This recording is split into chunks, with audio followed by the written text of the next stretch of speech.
what is up, everybody? Derek M. Cook here with an episode of the podcast devoted to the classic and sometimes not so classic genre cinema of yesteryear. This is episode 423 of the podcast, and we are opening up this episode of the show with the song Septic Eyes. It is from the band The Phantom Dragsters. It's off their new album, At Tiki Horror Island. You can find them over at thephantomdragsters.bandcamp.com or look them up on Facebook or follow the link in the show notes over at monsterkidradio.net. However you find them, just make sure you mention that you heard them here on MKR. They were very cool about providing me with this song to play this time around. The entire album's great, but this is one of my favorites. So let's get down to business. What's coming up in this episode of Monster Kid Radio? Well, we've got our regular segments, Professor Frenzy's Bedtime Story, Dr. Tongue's World of Monster Collectibles, and Kenny's look at famous monsters of Filmland, and he's doing another Famous Monsters and Me installment, and this one's really good. And we don't just have one, but two. Two Steves. That's right, we've got Steve Turek joining me to whittle the Frightful Four down to the Terrible Two with the Monster Movie Madness tournament that we're running this year. We are finally down to the championship game. Which two movies make the cut? Stay tuned to find out. And then, as if that's not enough, as if asking you to pick your favorite movie out of these two classics that you're going to hear about here in a little bit, we're also going to announce the nominees for this year's Monster Rally Retro Awards with Stephen D. Sullivan. What are the Monster Rally Retro Awards, or as we call them around here, the rallies? Well, it's a chance for us to honor the best actor, actress, director, movie, and monster in genre cinema. And this time around, we are looking at the years 1935, 45, and 55. Steve and I do kind of go off script, so to speak, quite a bit during the conversation because that's what happens when Monster Kids get together. And really, when I say Steve and I, both Steve Turek and I do it, and then Steve Sullivan and I do it as well. But yeah, with Steve Sullivan and I, we ended up talking about Robert E. Howard, and it became a thing. But the nominees are mentioned there, so I'm going to ask you to stay tuned for that as well. And at the end of the episode, I'll make sure that I mention the links that you can use to go vote for your favorite movie for the Monster Madness tournament, and then where you can go complete your ballot for the rallies this year. There's a lot to get to in this episode of Monster Kid Radio, so much so I'm actually running a little behind. This is going out a little later than normal, so I'm going to stop talking, I'm going to finish editing, and get this show out, because there's things for you to hear, like this.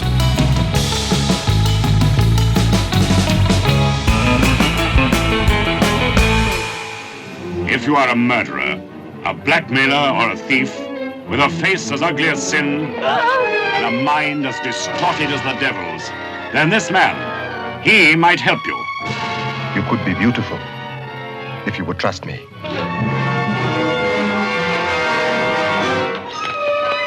Think twice before you join his circus of horrors. He'll change your face beyond recognition, but your soul he'll enslave for all time. Remember, he alone will know the secrets of your evil past, and never will he let you escape alive.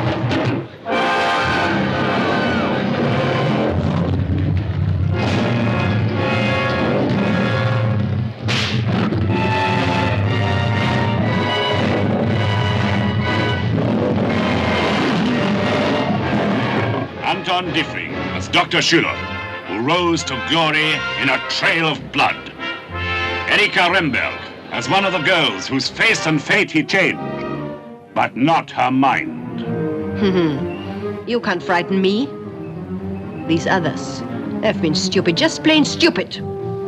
What others? The late unlamented ones, who have died so suddenly and so strangely. This is the little girl with the maimed face who was forever beholden to him. I am beautiful. Who grew from innocent childhood into trusting adolescence. I would do nothing to hurt you. I owe you so much. I love you so much. She was his one weakness. This maniac who first healed and then killed. Rosita. What just happened was an accident. Every second is filled with unexpected danger and terror. As a doctor, a specialist in horror, uses his sinister skill to make a circus of criminals perform at his bidding.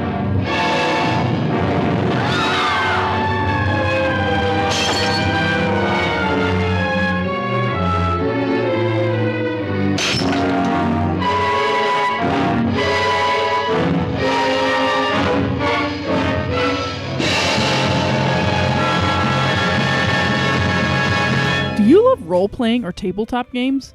Do you love Monster of the Week shows like Buffy the Vampire Slayer or Supernatural? Do you wish you could find a podcast that combines all of those things? Well, look no further.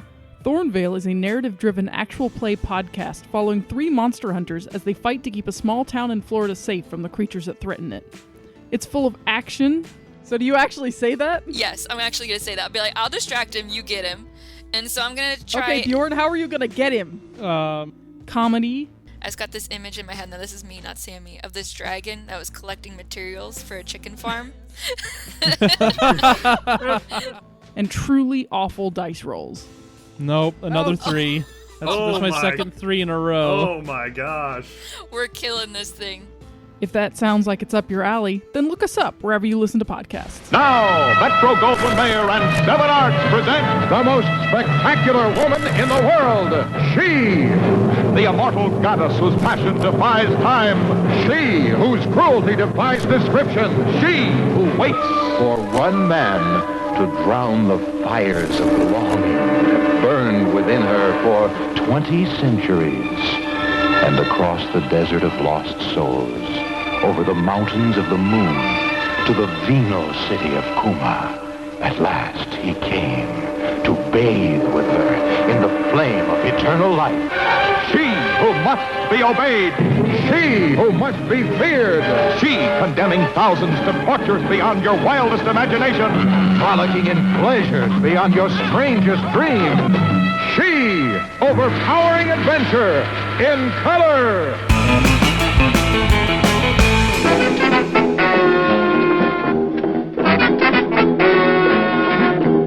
Monster Kid Radio presents Dr. Tongue's World of Monster Collectibles. Spanning the globe looking for monster goo so you don't have to. Dateline the Internet. Hey, all you monster fans out there. We're going to take a little trip down to the old newsstand and see if there's something brewing on the magazine front. I know a lot of you out there are e-readers, streamers, downloaders, and people of that ilk, but to me, there's nothing like holding a magazine or book in your hands, smelling the paper and ink, flipping through and turning pages, and losing your place and trying to find your spot again. If you're an old monster kid like myself, you're all familiar with the granddaddy of all monster magazines, Famous Monsters of Filmland. Our buddy Kenny does great overviews of different classic articles here every week. Much to my surprise, it is still in print, although only on an annual basis. There is also the Famous Monsters Archives, which is a themed issue with old articles as well as new material added in. The future issue is due out in August, and it's all Hammer, all the time. With it being printed once a year, I did pick up a current issue on the newsstand recently and fainted from the cover price. I do appreciate the effort, but my wallet sure didn't. A couple other mags that I enjoy on a regular basis, one being Scary Monsters out of Oldemar, California, featuring great wraparound art covers and nice tributes from monster kids everywhere. And as they say, it's by monster kids, for monster kids. One of my guilty pleasures out of England is The Dark Side. It tends to be a tad spendy with the currency conversion, but I have found it to be worth the price of admission. It has a nice mix of old as well as new film material, and as it states, it's a magazine of the macabre and fantastic. So they don't really discriminate. This last title I'm throwing out there is not really a monster magazine per se, but it deals in a lot of great stuff monster kids would be interested in. Retro Fan Magazine, published by Tomorrow's Publishing, is the brainchild of Dark Horse DC Comics alum Michael Urey. This quarterly rag takes a look at the whole pop culture enchilada, from radio, TV shows and movies, great articles on old toys and collectibles, food, for God's sakes, in the last issue, they had a 3-page spread on old TV dinners, as well as interviews with people that have made pop culture history. The latest issue has an in-depth interview with a little-known star named Mark Hamill. I've never really heard of him, but maybe some of you have out there. The next issue, set for an October release, has planned articles on Svengoolie and an interview with Butch Patrick of Munsters fame. It's a nicely put together and sometimes uber silly magazine, but it's definitely worth the read. Artist Spotlight. You remember back when you were a kid getting ready for Halloween? Heading out to the store and perusing all that awesome window decor they had back then? Looking over all the cool ghosts and monsters, that awesome flaming skull, and that cool jointed cat skeleton. Then picking out just the right ones to hang in the windows of your house, hoping to scare the heck out of all the trick-or-treaters? Well, Vintage Spooky Company out of Pawling, New York is bringing back that old-school Halloween feel with their own assortment of amazingly cool window decorations. These are done in old-school style with more than a tip of the hat to the 60s and 70s vintage Halloween of old. The decorations are all original artwork done by the owner and made in an old-style fashion, die-cut heavyweight paper. Missing the old jointed style figures? Well, Vintage Spooky Company has you covered there as well. Recent versions of the Creature and old Flat Top Frank are in their catalog as I speak. Give them a follow over on Instagram at Vintage Spooky Company, all one word, or find their storefront over on Etsy at Vintage Spooky Company. I guarantee you will not be disappointed. Spotlight on vintage monster toys. 1961. The Etch-a-Sketch was first introduced, as well as the Fisher-Price Chatter telephone. Betsy Wetsy was popular with the girls, and the Johnny Reb Cannon and Flintstone playsets for the boys. Then, it made its appearance on the scene. Marx introduced the Great Garloo. It was the groundbreaking large plastic monster toy kids had wanted, but didn't know it yet. Developed by the great Marvin Glass and Associates for Marx Toys, the Great Garloo towered over all other toys at the time, standing nearly 2 feet tall and resembling what best could be described as the Gill-Man on steroids. Garloo was a battery-operated engineering marvel. Sporting a stylish leopard print loincloth, Garloo featured some 8 different commands he could perform for his master, the holder of the battery-operated controller. Forward and back, left and right, he could bend over and then pick up items off the ground in his foam-padded hands. Adding to this fashion plate of a monster was a real chain bracelet and a swinging groovy Garloo medallion around his neck. Marketed as a movie TV monster, Garloo was, well, just Garloo. Not really based on any existing known movie monsters at that time, he was simply created to cash in on the big bug movies that were all the rage in the mid to late 50s, as well as the monster craze that was soon to reach a fever pitch in the 60s. Also from Marx Toys, following in his dad's footsteps that same year, was the son of Garloo. Looking much like his father, this smaller wind-up toy stood approximately 5 inches tall, so he definitely had some growing to do to catch up to his dad. And when it comes to the son, Marx issued a couple different versions of him. One has an all-tin body with the medallion Son of Garloo printed and lithoed right on that body, and then the variation was cast in plastic with a separate plastic medallion hanging around the neck by a chain. All 3 of these dudes, big and small, are super cool and highly sought after on the monster collectibles market. Got any sneak peeks of monster merchandise coming out soon? Drop Derek a line and he'll forward it along to me here at MKR. And hey, if you're interested, you can see what's happening at my toy shop over on Instagram at Dr. Tongue's Toys, or on my private account, MonsterMan64, to see some of the cool stuff I pick up from my personal collection. This is Mark, Dr. Tongue Peterson, saying, happy monster collecting, everybody. I'm out. Peace.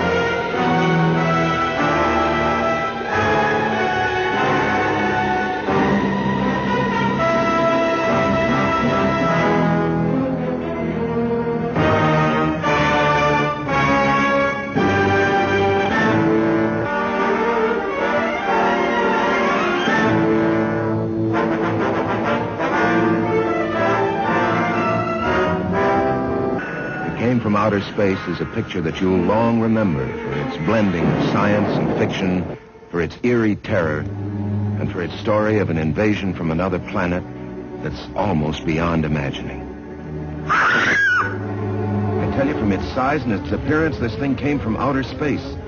I even have reason to believe that there's some form of life in it. What do you want? What are you doing? Let me see you as you really are.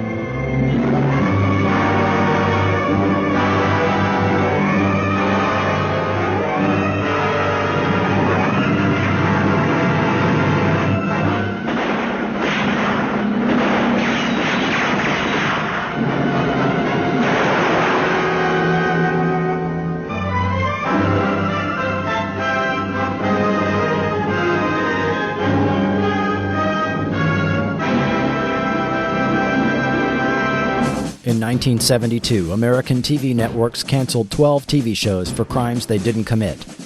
These shows were promptly forgotten by the public and faded into obscurity. Today, Chris Cooling researches these shows for a podcast. If there's a TV show that no one else remembers, and if you have earbuds, maybe you can listen to Forgotten TV.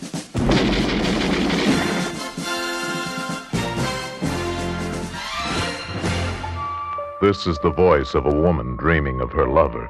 Oh, please, darling, pull me close. I love you so much. And this, a woman having a nightmare. Let me out! Ah! What are dreams? What do they mean? When you dream, you wander into another world where everything is strange and terrifying. When you dream, you too become a Nightwalker. The Nightwalker brings Robert Taylor and Barbara Stanwyck together again in the film shocker of the year. Yes, I do have a lover. Tell me his name. I wish to God I could, but he's only a dream. And now, a warning from producer William Castle. Our new picture, The Nightwalker, may force you to dream of things you're ashamed to admit. If you can't stand your own dreams, don't see The Nightwalker. The Nightwalker. Hello, Monster Kid Radio heads. This is Kenny with a look at Famous Monsters of Filmland. Today we're going to look at the third part of Famous Monsters and Me, entitled Forey and Me. The editor of Famous Monsters, Forrest J. Ackerman, was affectionately known as Uncle Forey, and he was truly like an uncle for me. I cannot pinpoint the exact time I took Forey as a mentor in my life. I just remember wanting to be like him. He often spoke against the vices of smoking and drinking, and thanks to him, I never participated in those activities. I remember at one point when I was going to get new glasses. I wanted a pair like he was using in the 70s, an unusual circular frame that were actually for women. I could not find frames like those, so I settled for the 50s and 60s dark on top, clear on the bottom horn rims he used in the early days of Famous Monsters. In 1978, my dad took me on a road trip through California. This was my chance to visit the Acker Mansion in Hollywood. I sent a postcard to Forey, and he sent a quick reply. The time and place were set. My dad bravely ventured into the Hollywood Hills. How did he do it without GPS? And we arrived at the door. On ringing the bell, a voice came over the intercom. "Who dares disturb the Acker Monster?" After nervously announcing my presence, he opened the door and I entered the museum-like home of Forey Ackerman. What I remember most is a life-size model of the robot Maria from Metropolis, and the fact that he didn't show me some of the Harryhausen artifacts I had seen in FM, which was somewhat disappointing. It was a nice visit. He was a kind, soft-spoken gentleman, but the memories of that time have faded. The same year, we moved to Pittsburgh, and I found out that Forey was coming to the Burg for a convention close to my home. I was excited for the chance to see him again. When we met in the convention center, I asked, "Do you remember me?" He looked at me, and after seeing a button I had on, he declared, "Oh yes, you are the Harryhausen fan." I was a disappointed 14-year-old.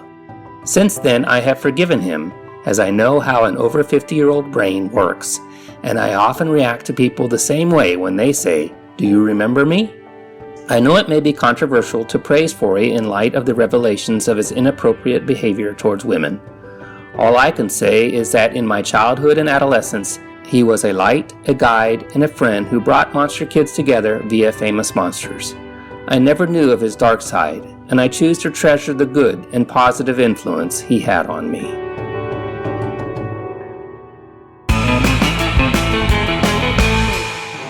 New in concept, Sinbad's Adventures. Bold in adventure, Sinbad's feats of heroism. Mighty in conquest, Sinbad's devastating power. The Lost World of Sinbad. See, Reign of the Flaming Death turned the sky into a fiery inferno. The Giant of Amarkand, whose strength is equal to 1,000 men. The Whip Dance of the Virgins in exotic orgies of evil. See, The Lost World of Sinbad in Colorscope. Amazing beyond belief. Welcome to Planet 8. Every 2 weeks, the crew at Planet 8 Podcast explores the many worlds of science fiction, fantasy, superheroes, monsters, and more. We cover the latest movies and TV shows, as well as old favorites, too. Yeah, like Planet of the Apes. It's a madhouse! A madhouse! Hey guys, don't forget Star Trek. Fascinating. Or classic monsters like King Kong, Creature from the Black Lagoon, or Godzilla. If it's nerdy or geeky, we'll probably be talking about it. So why don't you tune in and check us out? You can find us on iTunes or other fine podcast providers. Come join the conversation at our website, planet8podcast.blogspot.com. You can also find us on Twitter and Facebook. This is Planet 8 Podcast. Signing off. End transmission.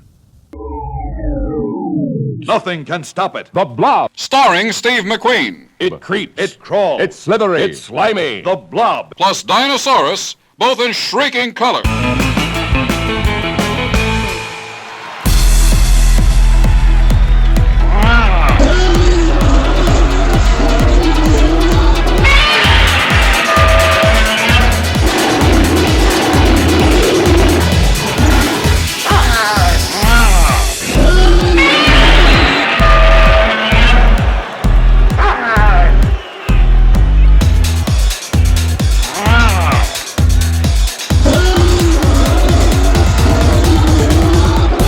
It's all coming down to this. We've been going through a very long period here, probably longer than we originally intended. The Monster Movie Madness Tournament 2019, and we are now down to our final 2 films. I am joined by the man, the mastermind behind all of this, Steve Turek. How you doing, sir? I'm doing wonderful, Derek. I know I'm happy today. I'm not sure about you, but one of us has a smile on his face. I've come to terms with what's about to happen, and not to give it away, but I'm okay. I'm all right. I'm okay. I'm fine. I'm fine. I feel like we should send you to therapy sessions. Only if my therapist looks really good in a one-piece white bikini. Okay, here we go. We're talking about our final 2 mashups. We had what we were calling the Frightful Four. We whittled this down. How many did we start with? How many movies did we start with? 64. Okay, and every week or every week-ish, we narrowed things down a little bit more, NCAA basketball bracket style, and we are now down to 4 films. The North Division and South Division, and then the East Division versus the West Division. Do you want to start with North versus South, sir? Yeah, let's start with the North versus the South, which is your favorite matchup, so to speak. And we had, because Creature of the Black Lagoon was up against Frankenstein from 1931. And I voted, and my whole family voted for Creature. I know you voted for Creature, but sadly, 55% of the people voted for Frankenstein. And all of those people that voted for Frankenstein aren't allowed to listen to Monster Kid Radio anymore. No, I'm just kidding. I was saying you just lost 55% of your audience. There you go. Yeah. No, that's okay. You know what? I love Creature. I know in my heart that it is the best movie ever for me.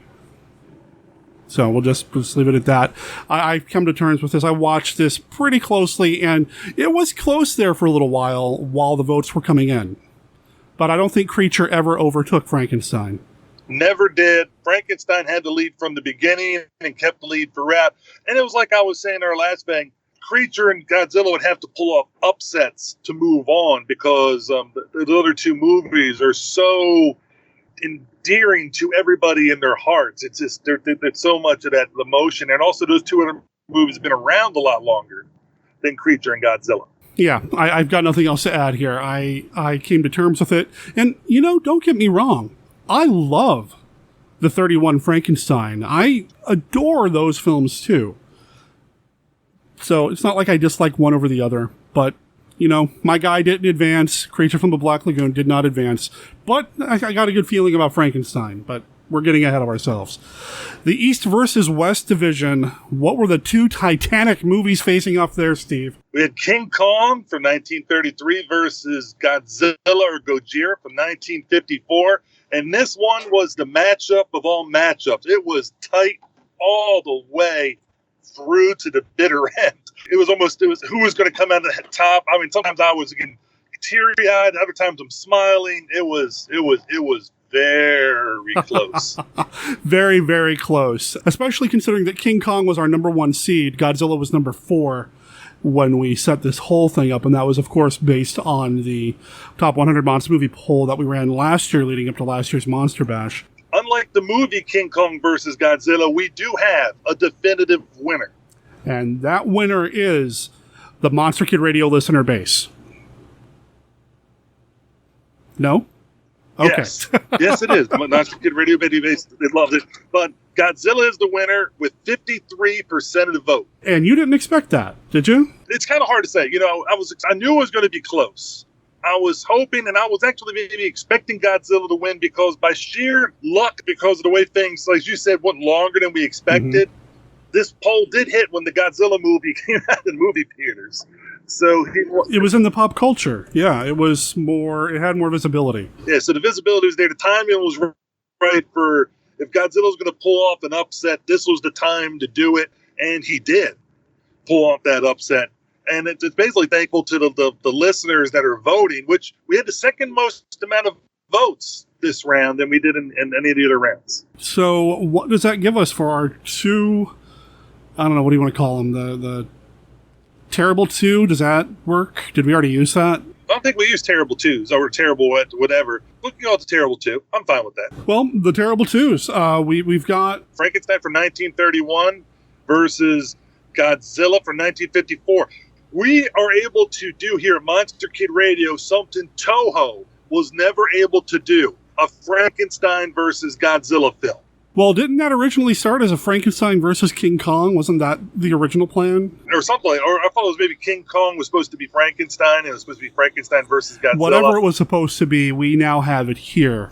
And we're not talking about the monsters themselves. We're talking about the films, although it would be a lot of fun to imagine what Frankenstein's monster, as played by Karloff, would look like going up against the original Gojira, the creature itself. That'd be a fun little movie to watch, maybe. It would be. It would actually be interesting to see like a 300-foot Karloff. Oh, wow. Or whatever. Oh, man. And I know Toho did touch on the Frankenstein thing. They did play with Frankenstein. They had their own version of Frankenstein and all that with Frankenstein Conquers the World and kind of sort of the Gargantua films. I guess there's only one film, Gargantua film. But, yeah, it'll be kind of fun to think about. It's fun to think about, and if there's any artists out there that feel like drawing up a quick sketch of what that might look like, I'd love to see it. It'd definitely be cool, but I look at it this way. At this point, we can definitively say in our tournament, the number one giant monster movie is Godzilla, and the number one humanoid monster movie is Frankenstein. And now the two are going head to head to see which one will be the overall number one of this tournament. Okay. There we go. Okay. Classic Universal versus Classic Toho. Two black and white films, two giants of the genre. In one case, literally. I'm real curious to see how it's going to turn out. What do you think is going to happen? Keeping in mind that Frankenstein is our number 2 seed, Godzilla's number 4. Well, I find it interesting that Godzilla had to beat the number 5 seed, the Wolfman. Had to beat the number 1 seed in King Kong, and now gets the number 2 seed, Frankenstein. So Godzilla has had, if you go by seeding ranks, the toughest road through the tournament, which is to be, that he's passing each round on is to be expected because he is the king of the monsters after all. Right. And he did dethrone Kong. We can't call him King Kong anymore. We might as well just call him Kong. Either it's going to be King Godzilla or King Frankenstein by the time this tournament's done. We will have a new champion, one way or the other. Being that the Godzilla film is still out and he's fresh on the mind, it's still an upset, but I'm thinking that Godzilla might pull off the upset yet again. But I'm not going to be surprised if he loses to Frankenstein because, as I think I've said virtually every week, Christopher R. Mims said name recognition. And Frankenstein has a huge name recognition. But I also think Godzilla has huge name recognition. Yeah, especially now. Especially now with the movie. I'm curious to see what's going to happen. I don't know who I'm going to vote for. I will probably wait until the last minute like I have pretty much every time to make my decision because it's tough, man. Well, to me, it's not that tough. Well, I know for you. I'm voting Godzilla and voting Godzilla all the way. Let's see. I'm going to be putting this out on this week's episode of Monster Kid Radio. There's going to be a lot of call to actions in this episode of Monster Kid Radio because this is also the episode where I'm announcing with Steve Sullivan the nominees for the 1935, 45, and 55 Monster Rally Retro Awards, or the rallies. So there are going to be two things people can vote for. However, since we're talking about the tournament right now, let's set a due date on that of, you know what? We've got the Bash coming up. Yes, we do. We can always record the results at the Bash. That's exactly what I was thinking. Okay, so we're going to give people exactly 1 week. This episode comes out on the 13th of June. The deadline for your vote over at tinyurl.com/mmmadness2019 will be the following Thursday, June 20th. And then Steve and I will take a few minutes at some point during the Monster Bash, which is happening that weekend, to record the results. And you know what? Maybe we'll even announce the results at the Monster Kid Radio table, just to have something set up there for people to look at. But you'll also hear the recording of that the following week. Or maybe even as a special episode. We'll see. Stay tuned. Don't change that podcast dial. Go Godzilla. Vote Godzilla. Everybody. Wow. And I thought it was bad that I was always playing the Creature trailer.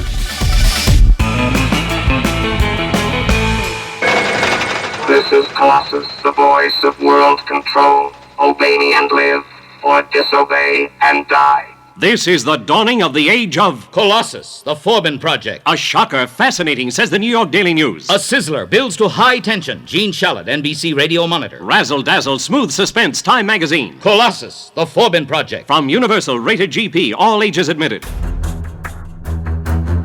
Vampires, werewolves, zombies. Yes, these things are real, but fortunately for those of us who can afford him, so is Mark Temple. And he's good. Real good. He's a former FBI agent turned freelancer with the knowledge and skills to eliminate your monster problems. And his rates are negotiable. Monster Hunter for Hire, the first volume of the Supernatural Solutions, the Mark Temple Case Files, is now available in both ebook and paperback. Go to tinyurl.com/monsterhuntertemple to buy your copy of Derek M. Cook's latest book. Read about Mark Temple, the experienced professional now available to rid you of your supernatural, ghoulish, and monstrous pests. That's tinyurl.com/monsterhuntertemple. And don't worry, Mark Temple is discreet.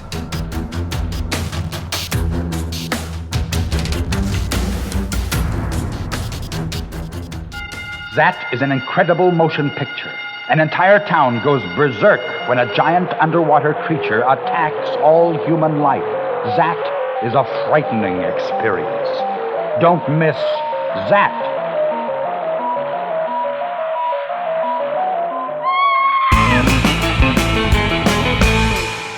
Professor Frenzy, it's a show. Professor Frenzy, show. Professor Frenzy, it's a show. Professor Frenzy, show. Welcome to Professor Frenzy's Bedtime Stories, created especially for Monster Kid Radio. My name is Jerry Green. In this segment, I'm going to tell you a story from EC Horror Comics. Today's story is The Corpse Nobody Knew, from the Crypt of Terror number 17, the April-May issue from 1950. Crypt of Terror was the precursor of Tales from the Crypt. It was written by Bill Gaines and Al Feldstein, and the art was by George Roussos, who was one of Jack Kirby's inkers in the early days of Fantastic Four. He was also Marvel's go-to colorist in the 70s, taking over from Maurice Severin. So sit back, relax, and prepare for this mysterious tale. Private investigator Jack Walker and his wife Minnie check into a hotel room. Jack has been working too hard, and he's getting some time away from the office to spend with his wife. But when Minnie opens the closet, a body falls out of it. The body has been disfigured, the face is mutilated, fingerprints removed with acid, and all the labels cut off the clothes. Jack leaves Minnie alone in the room while he goes to tell the front desk. They call the cops.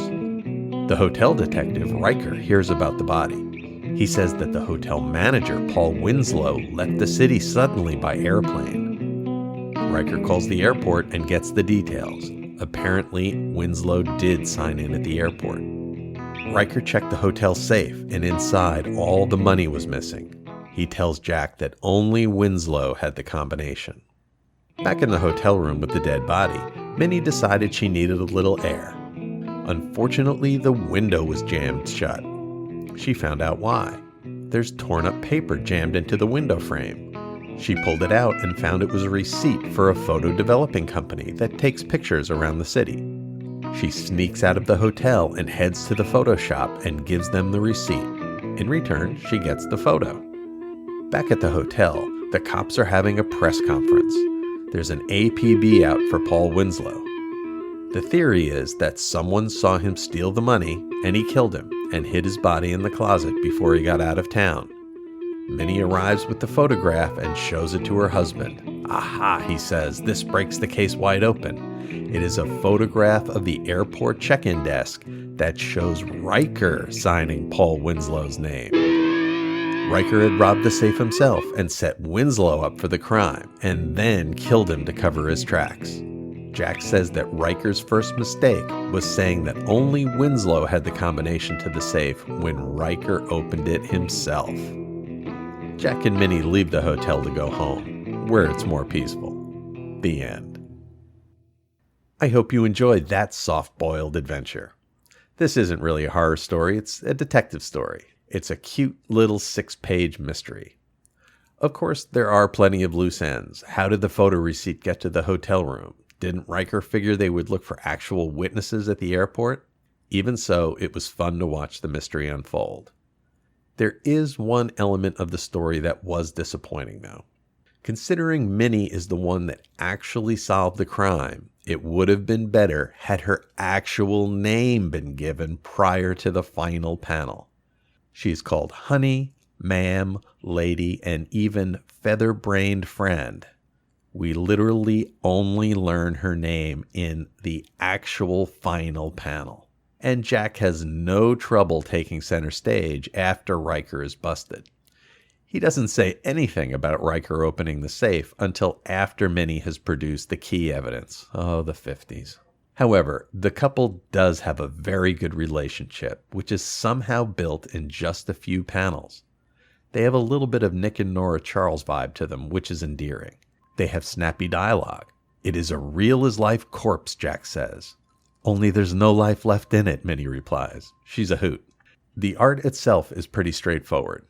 There's some good shading on the face close-ups, and Minnie herself looks especially pretty. There's a lot of variety in the panels that show groups of people together. There are over-the-shoulder shots, ear whispers, backs of heads in the foreground, framing the action in the background. The posing is a little stiff, but it's standard for the day, and all of the arrangements work. If you're interested in a copy of Tales from the Crypt, the book can be purchased on Amazon, and you can find a link to buy it on the MKR website. I hope you enjoyed the story. My name is Jerry Green, and you can find me on my podcast, The Professor Frenzy Show, where we talk about new indie comics, and Bat Books for Beginners, where we talk about historical Batman and Bat Family comics. You can also catch me on Twitter at Professor Frenzy, and search for Professor Frenzy on YouTube, where you can find The Professor Frenzy Show and some exciting projects we have coming up. Stay tuned, and thanks for listening. Professor Frenzy, it's a show. Professor Frenzy show. Professor Frenzy, it's a show. Professor Frenzy show. The green slime are here! Hi, this is Jeff Owens from the Classic Horrors Club. And I'm Richard Chamberlain from kccinephile.com and monstermoviekid.wordpress.com. We'd like to invite you to attend the next monthly meeting of the Classic Horrors Club on the Phantom Podcast Network. We think you'll enjoy our show, but don't take our word for it. Let's ask some of our listeners what they think. Excuse me, sir. What did you say after listening to the Classic Horrors Club podcast? I'll never smile again. Wow, that's a little mean. How about you, sir? Would you recommend the Classic Horrors Club podcast? It would be very dangerous, not only for you, but for others. Well, we do talk about classic horror, from Silent Scream to Halloween and everything scary in between, but I don't think I'd call it dangerous. I think that's enough from our listeners. I've always said we have the, best fans. Why don't you give us a try yourselves? We meet once a month during the Classic Horrors Club podcast on the Phantom Podcast Network, found at downrightcreepy.com or at ClassicHorrors.club. Oh, wait, here's one more listener walking his pet. What do you think of the Classic Horrors Club podcast? There's the stink of hell on this train. Even the dog knows it.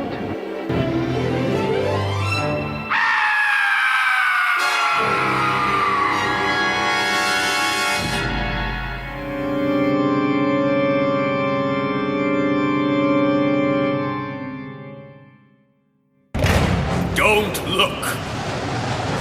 Shield your eyes. For on the day you look upon them, you will surely die. House of the Gorgon. Why don't you let us alone? Get back on your train and leave us alone! There have been rumors circling around. Mysterious happenings at night. Strange noises emanating from the dark. Leave Karlstad. Leave now and never come back. Stay away from them. They mean you great harm. Starring Caroline Munro as the Baroness. What was the sinister secret she hid beneath her dark spectacles? Martine Beswick as her sister Uriel, malevolent and evil. You would sacrifice all that we've done merely to quench your innate desire for violence. What if I did? Veronica Carlson as Anna, the one woman in the village of Karlstad willing to stand against these angels of death. I can fight you. We can fight you. Christopher Neame as Llewellyn, a man of faith, locked in mortal combat with overwhelming evil.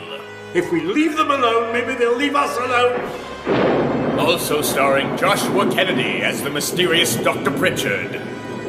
And introducing Georgina Dugdale, Gooey Films' latest star discovery, the Gorgon's most beautiful victim. See all of this and more when you visit the House of the Gorgon. Cast you out! Every unclean spirit, every satanic power, in the name and by the power of our Lord Jesus Christ!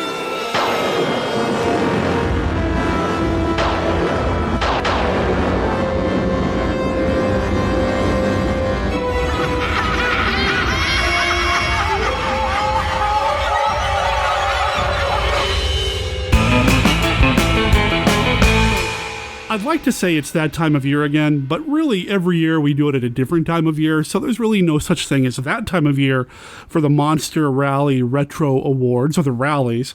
The only way we really know it's that time of year is that we've got Stephen D. Sullivan on to talk about the ballot. Hey, here I am. And, I think it was kind of a year ago that we last did this. I don't... I was checking my notes, and I think it was pretty close, depending upon when this airs, of course. Yeah, this episode actually, if all goes well, will be going out, in a few days as of this recording. Ooh. So don't make a lot of mistakes so I don't have to edit too much of it out. Okay, just I'll no try pressure. Not. Brain, be smart today, okay? Okay, Steve. There you go. So Steve Sullivan, man, he is a regular here, or irregular, I guess is what I've been calling people lately. Steve is irregular, is what I'm saying. Steve is a regular guest here on Monster Kid Radio. He's the man behind so many really cool books, like, you want to tell me about some? Dr. Cushing's Chamber of Horrors, which you can read free online, and hopefully will be out in print by the end of the year, and currently running the serial Frost Harrow Scream Lover, which is the first book in at least a 5 or 6 book series, and that is running serially right now. And you can find it on my site, sdsullivan.com, or you can go to cushinghorrors.com and throw $1 or $2 my way every month and support me through Patreon. Right on. I've got the promos in rotation as well for various books like Kaiju Attack and everything else you've got going on. Plus, Steve is an award winner. He won an award for his adaptation of Manos, the Hands of Fate. I did. The worst movie of all time is an award-winning book. So see, everybody says that's the worst movie of all time, and they say it about Plan 9 too, but I say to those people, you have not seen Fun in Balloon Land yet. I don't think I've seen Fun in Balloon Land, but I have seen I blocked the title of it, but it was a Bruce-sploitation film, a Bruce Lee exploitation, that is. I remember it was one of the worst things I've ever seen. It was just awful. Is it the one where Bruce Lee goes to hell and meets up with like Popeye and fights Clint Eastwood and James Bond? I don't think so, because that would actually probably be more interesting. If you really want to know which one it was, it is. I reviewed a bunch of films in Video Hound's Dragon, Asian Action and Cult Cinema, and that was one of the films I reviewed, but I can't remember the name of it. But the book is the size of a New York phone book used to be, and most of the reviews were written by my friend Brian Thomas, so you'll actually have to search through the, I don't remember, 50 or 100 reviews that I did as opposed to the, 1,000 reviews he did. It's somewhere in there. It's history. And until I stumble across it again, I'm not going to remember the name of it. Yeah, there's some pretty rough ones. There was one my wife and I saw recently, and I don't even remember what it was that I thought was really terrible. But I do a monthly checklist of all the films I watch. So you could probably actually find it in the listing for the last couple of months on my site. Again, sdsullivan.com. There you go. Movies. There are years when I've watched 500 movies in one year. This year, it's probably going to be like 250, 300 probably. Well, the movie I was referring to is called The Dragon Lives Again from 1977, and oh boy. Well, it sounds like fun. It's Speaking of other movies that sound like fun, there's the Monster Rally Retro Awards for 1935, 45, and 55. Thank you for getting me out of that rabbit hole. Thank you. You're welcome. And I know that there are some things that I suggested maybe should be nominated that are going to make that checklist. But I think first there's something else we got to do. Yeah, we got to do it. Everybody knows we got to do it. And I really need to create a stinger so I don't have to say this every time. It's time for the Classic Five, which is a game that we play with every guest that comes on to Monster Kid Radio. The Classic Five is a literal card game. There is a deck of cards here in my hand right now, and each card has a this or that, which movie do you prefer type question. They're icebreakers. They're conversation starters. It's a game that we play here on Monster Kid Radio, and there are no wrong answers. Steve, are you ready to play? Classic Five! Yeah, I don't know if I'll be using that in the future, but I'll let it stay this time. What you need is like 3-part harmony there, and do it to the music of the creature from the Black Lagoon Sting. The Classic Five! Oh, man. I wonder. Awesome. I know David Schechter owns the rights to some of the music. I wonder if he'd let me license that out. Put that on there. I have been watching a lot of old game shows, like over at archive.org and things like that, things that are in the public domain, so that I can maybe pull that music to use, but just nothing's really sitting with me. So we'll see. You go. We'll see. All right. Well, here we go. You ready to do this? Maybe. Okay. Well, we're going to start with an easy one because not too long ago, you suggested one to me, and we're going to use that question. You said, how about this for a question for the Classic Five? William Castle or Bert I. Gordon? Wow. I did suggest that, and yes, I did. ran across it the other day, and I thought, oh, what a clever question that is. And, it's a weird thing. I think Castle actually made better movies, but I was looking over their lists fairly recently, or thinking about their lists, and thinking, I enjoy Bert I. Gordon's films more than I enjoy Castle's films. I mean, I like The House on the Haunted Hill, and I like 13 Ghosts, and a number of the other ones, and they're like really well done movies. But there's something about the zany enthusiasm of The Amazing Colossal Man or Earth versus the Spider. I'm going to go with Bert I. Gordon on this, I think. Yeah, like I said, there's no wrong answers. So, No, I watched Earth versus the Spider just the other week. I was doing a giant bug thing, and I really enjoyed that film. I think it's really good, although it's not as good as Tarantula, and I honestly think Christopher Mims' The Giant Spider is as good as both of those films in many ways. Oh, sure. In fact, the special effects are actually better in the Mim film than they are in either Earth versus the Spider or Tarantula, in my opinion. Ooh, controversy there. Just check it out. Christopher's his traveling mats are better. Well, Chris does have the benefit of working in movies today with computer technology. He does and all that. have the benefit of cool digital tools that they did not have in the 1950s and 60s. So interesting. Okay. There you go. All right, Awesome. so that's my answer. Okay. Sounds good. Okay, let's move on to our second question. Actually going to pull this one from the deck instead of just reading to you what you wrote to me in Facebook Messenger a few weeks back. Okay. All right, card number 2. Which movie do you prefer? Frankenstein Conquers the World or The War of the Gargantuas? Oh, man. I had a feeling when you said the first one, you were going to compare it to the second one. Now, of course, we all know that The War of the Gargantuas is, in theory, a sequel to Frankenstein. Kinda, yeah. In theory, I mean, if you watch the Japanese versions, at least at some point, I think they refer to the Gargantuas as Frankensteins in the second film, which, in theory, I suppose that makes the Frankenstein monster might be the Gaia or Sanda. So, sorry, Sanda, I think, is Gyra. Right? Something like that. I haven't looked at those names in a while. I'm going to go with War of the Gargantuas. Really?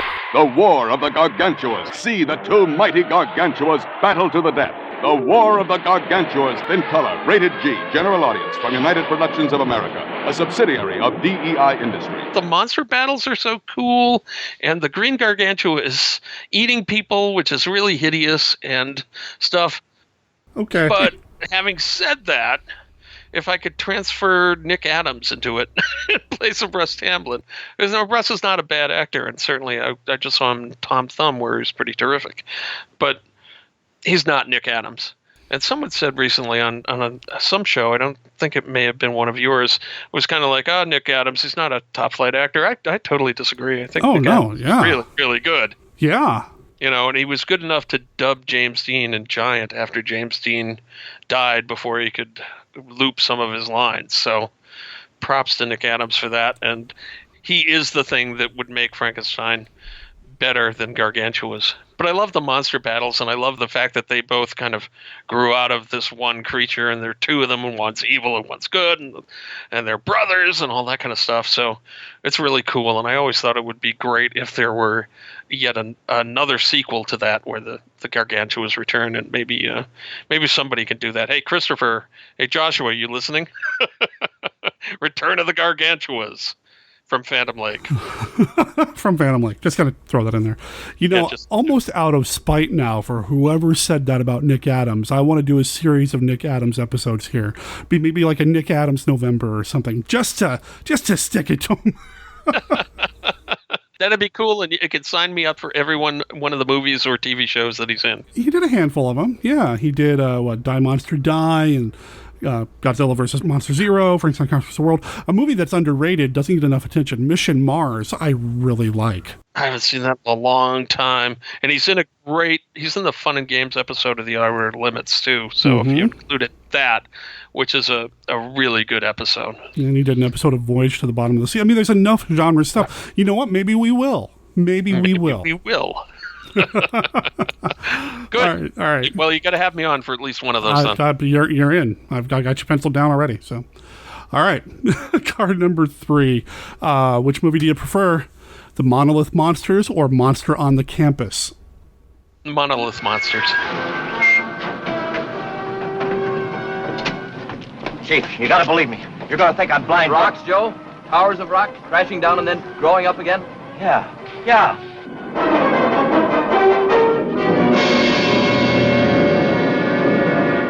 Perhaps a part of the process is the absorption of silica, taking it right out of whatever it comes into contact with, like Human beings?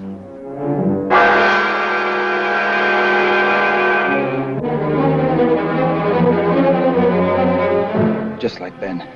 Their bodies are turned to stone. What was this amazing power that could turn people into stone? That could suddenly turn inanimate rocks, stones, monoliths, into growing, spreading, expanding monsters, threatening to engulf whole towns and cities, to bury all civilization under an immensity of weight beyond all calculation. You know, I saw them both when I was small. As some people will remember, Channel 5 in Boston used to show classic monster movies late on Saturday night. I think they probably started at 11:30 and then ran until they managed to finish 2 movies. I probably saw both of those the first time on that. And the Monster of the Campus is kind of cool, and it's got some neat stuff in. That's the one with the coelacanth that bites him, right? Yeah. Mm-hmm. Memory serves, and we've got the giant bug and the dog and that kind of stuff. But the Monolith Monsters, man, is just so weird. They're monsters, but they're just really giant rocks that grow and crush things. Yep. And the science is kind of absurd on that. but it's really cool, and it's done in this very sincere Universal's 1950s SF monster style. And I just love it. And I don't remember, someone really good directed or something? Jack Arnold did Monster on the Campus, and Monolith Monsters was directed by John Sherwood, who I believe did the third Creature film. Okay. Normally I would pick a Jack Arnold film generally, but there's something about it's just so wacky that I love it. I love the things that grow tall and crash down. I love the fact that they suck the water out of people and turn people to stone. It's cool, and it's not what you expect, and it wasn't what I expected when I was a kid, and it's not what I expect now. In fact, I almost replayed it for myself this last week, except I then just kept doing giant bug movies instead. But it was in a set with, I think, Tarantula, maybe? The sci-fi set. It's one of those two sci-fi sets that came out of Best Buy has it on it with another giant bug movie. So it was either on the same disc with Tarantula or the Deadly Mantis, and I don't remember which. Anyway, Monolith Monsters. It's weird, it's cool, and I really like it. Great. I love Jack Arnold too, but of the two, Monolith Monsters is it for me as well. Lovecraftian in some way. Just a fantastic film.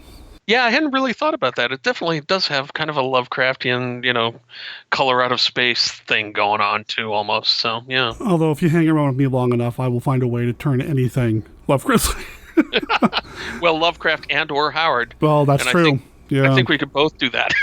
Yeah. Although you've read a lot more of Howard's horror stories than I have. Oh, they're so good, man. So good. I know, I got to get back to them. I'm working my way through the collection. Pigeons from Hell, I tell you, that's solid. And The Black Stone is my favorite. Yeah, I know. I haven't gotten to that one yet. I'm going to look forward to. Well, and his poetry, this is not the Howard podcast. I need to steer back on track here. Okay, let's see where we are. Howard was just an amazing writer. Oh, he was. He was. I probably said this before, but he's one of my top influences as a writer. Certainly, Howard and Lovecraft both heavy influences on me, as well as people like Tolkien and Zelazny and Robert Heinlein. That's probably my pantheon of top guys right there. And Howard is among the best. And I read his stuff now, and his normal stuff is good, but when you read his good stuff, it's just like, damn it, I will never write a sentence that good. No, he was, oh man, his wordplay, what he was able to accomplish in so few words, his poetry is stunning. And that's all about the economy of words. The other stuff, it's just lean, muscular writing. Yeah. And it's muscular, and the fact that it's just very few words, and it's very active, and it hits you emotionally, and it hits you in an action way. Anyway, you all should read Robert E. Howard. You really should. Although be aware, not as much as Lovecraft, but occasionally there is some kind of racist crap in it. So. There is, and the excuse can be made. They were men of their time, that sort of thing. Yep. And they were, and that's just the way part it is. Of it. Yeah, it's. And they were both living isolated lives, although in kind of opposite ends of the country, and in times when people were not very tolerant, and Well, in Howard's upbringing too, he grew up in a small town that turned into a boom town thanks to the oil industry creeping up and all these outsiders coming in, which kind of led to some xenophobia. Maybe not as pronounced as Lovecraft, but there is that though. That said, Solomon Kane had a good buddy who was African, so right, absolutely. So, there's that too. And Conan had African friends too. And he wrote about the well, I a mean, lot, they didn't call them Africans then, but right. But you knew they were black. Who were sympathetic characters. So, unlike Lovecraft, where I think anyone that wasn't white, he was a xenophobe, right? Yeah. He just liked everyone that wasn't exactly like him. And a lot of times that included women and everybody else. Mental illness is a terrible thing, folks, and I shouldn't be chuckling about it. But anyway, read Howard. He's awesome. Yes. Robert E. Howard's the man. Okay, you know what?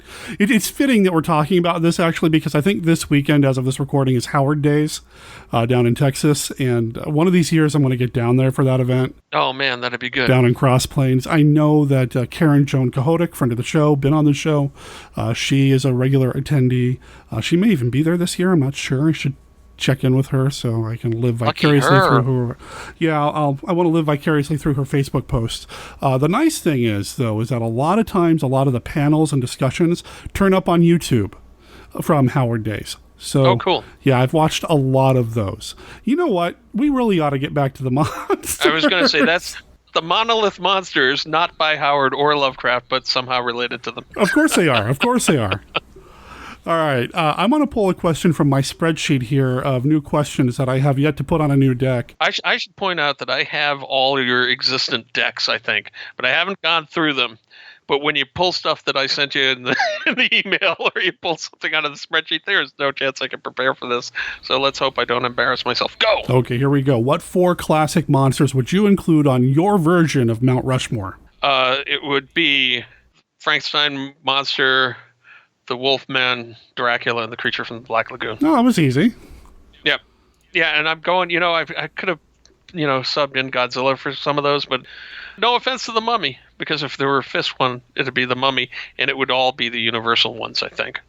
And no offense to Christopher Lee or Hammer or anything like that, but those are the monsters that still tug at my heartstrings, still get my my pulse going. There you go. They never get old. As many times as I've watched those movies over the, the nearly 60 years of my life, I still love them. And it's interesting that, you've been doing this Monster March Madness thing. What are you calling it?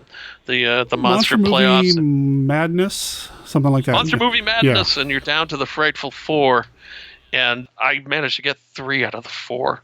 And I would have gotten the 4th one if I hadn't voted for Harryhausen stuff. But it's amazing how many of those have come down to the Universal Classics. Final card, final question. What's your favorite Barbara Steele film? Ooh. That's a darn good question. I mean, the 2 that spring right into my head are Black Sunday and Piranha. It's Black Sunday, right? Yeah. Piranha and Black Sunday. No, the reason I forget is because Sunday is the Sabbath, so I always confuse Black Sabbath with Black Sunday. And Black Sabbath is the Karloff one, and Black Sun. So I really like that. I have a feeling there's something I'm forgetting that I really, really liked her in, too. And I guess I'd go with Black Sunday. But she's in Long Hair of Death, too, right? Yeah, and she did Pit and the Pendulum as well, didn't she? Oh, I think so. I'd forgotten about that. Yeah, no, I like that. And she's really good in Piranha. I mean, she's like not doing this is the original Piranha. I know. I was just laughing because what kind of a double feature would that make? That's like something in Piranha. I don't know. It's a Barbara Steele double feature. That's how it is. I think I probably said this before. I think she's the queen of horror movies, because I think she's actually done more horror movies and been the monster more times than any other living actress, or dead actress for that matter. So I love her stuff. As kind of goofy as it is to go with something that earlier in her career, right off the top of my head, I'm going to go with Black Sunday. Okay. And of course, later today I'll look over a list and I'll go, oh, why didn't I say The Witch? No, seriously, I'm not going to say The Witch, but... Well, that was the Classic 5. There you go. How do you feel, man? Not too pained. Good. Feel pretty good, actually. It went well. There are no wrong answers in the Classic 5, but you still won, and your prize is that you get to announce the nominees for this year's Rally Awards with me. Woo! And you promised me some kind of special surprise later on, too. Oh, yeah. I'm going to put you on the spot. Uh-oh. Let's see how that works out.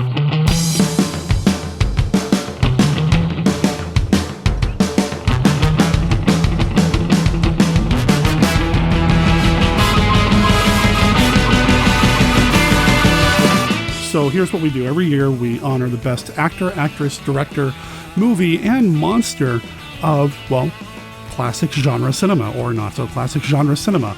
And we do it 3 decades at a time. We have so far done 31, 41, 51, 32, 33, so on. We are now up to the 5s, 1935, 45, and 55. And the reason we do it that way is, it's more fun. And it keeps us from having to commit to being on the show for 20 plus years as we get through And it was Steve's idea. So we're kind of halfway through with this set. We are. And when we're done, when we get to the end, we are going to go back and do the silence. And I would like to do a run of the 60s as well. But we'll get to that in a few years down the line. For now, cool. We are doing 35, 45, and 55. And like I said, this was Steve's idea to break it up this way, which is why he's always going to be the guy that I want to do the announcement with. I like that. That means I have a gig for another 5 years here. There you go. All right, so the way the ballot's broken down, and this is just because it's how I thought of it the first time around. We do Best Actor first, then Actress, Director, Movie, and Monster. And that's the way it should be. As far as the monsters coming last, because this is Monster Kid Radio. Exactly. That's what we really, really care about, right? Yep, that's the important thing, is the monsters. There you go. That's why we're Monster Kids. That's right. That's right. Now, this is a little expanded. It's all of genre cinema. So you may see something that's like a horror movie, but maybe not have an actual monster. There might even be like a dark mystery or two every once in a while, depending on how the year was for genre cinema. So or a fantasy. Yeah, fantasy. Some science fiction stuff. It's all encompassing of the genre. We're going to start with 1935. And normally we have had traditionally 6 nominees in each category. This year we're doing 5, and I'll tell Steve why here shortly. Why don't you take the first one? Fire up Best Actor for 1935. We have Boris Karloff for The Black Room, Bela Lugosi for The Phantom Ship, Peter Lorre for Mad Love, Randolph Scott, not usually seen in genre cinema, for She, Ernest Thesiger for Bride of Frankenstein. Some really solid picks here. Karloff in The Black Room. He plays a double role. Yep. He's got some solid acting chops on display here. The good Karloff and the bad Karloff. Yeah. And the reason Lugosi's on here for Phantom Ship versus something like The Raven is, one, it's a Hammer film, technically. And two, I guess it is. Two, I feel like Lugosi's range is more on display in Phantom Ship. In The Raven, he's the bad guy, which he was really good at playing. And he's a creepy character in Phantom Ship, but it's not quite the same. It's a different type of Lugosi. So that's why Lugosi for The Phantom Ship is here. And that's based on The Mystery of the Mary Celeste, as I recall. I haven't seen it for a while. I'll have to watch it again. As always, Bela is good. Mm-hmm. Peter Lorre, Mad Love. He's in love, and he's mad crazy. So there you go. There you go. He's fabulous in that film. Yes, he's is. Really, really good. It's totally worth seeing. Randolph Scott is the protagonist in the black and white version of She, which is a film that was produced by the guys that did King Kong. Yep, Marion C. Cooper and Ernest something or other. Schrotzak. That's it. Thank you. Yeah. Yep. Mm-hmm. And of course, it's based on the classic novel She by H. Rider Haggard. It's a really good film, and beloved of Ray Harryhausen, who even helped supervise a colorized version of it, which you can find on Blu-ray, assuming it's not like out of print or something like that. Anyway, it's a good film and worth seeing, and none of this would be complete in 1935 without Ernest Thesiger as Dr. Pretorius in The Bride of Frankenstein. An underutilized character in all of Universal canon, if you ask me. This character that he performed, that he created. He's so good. So good. But of course, okay, slight spoiler here. Can't bring him back because we'll be blown to atoms. Yeah. Yeah, but it would have been nice to see him, Dr. Pretorius, come back, and certainly...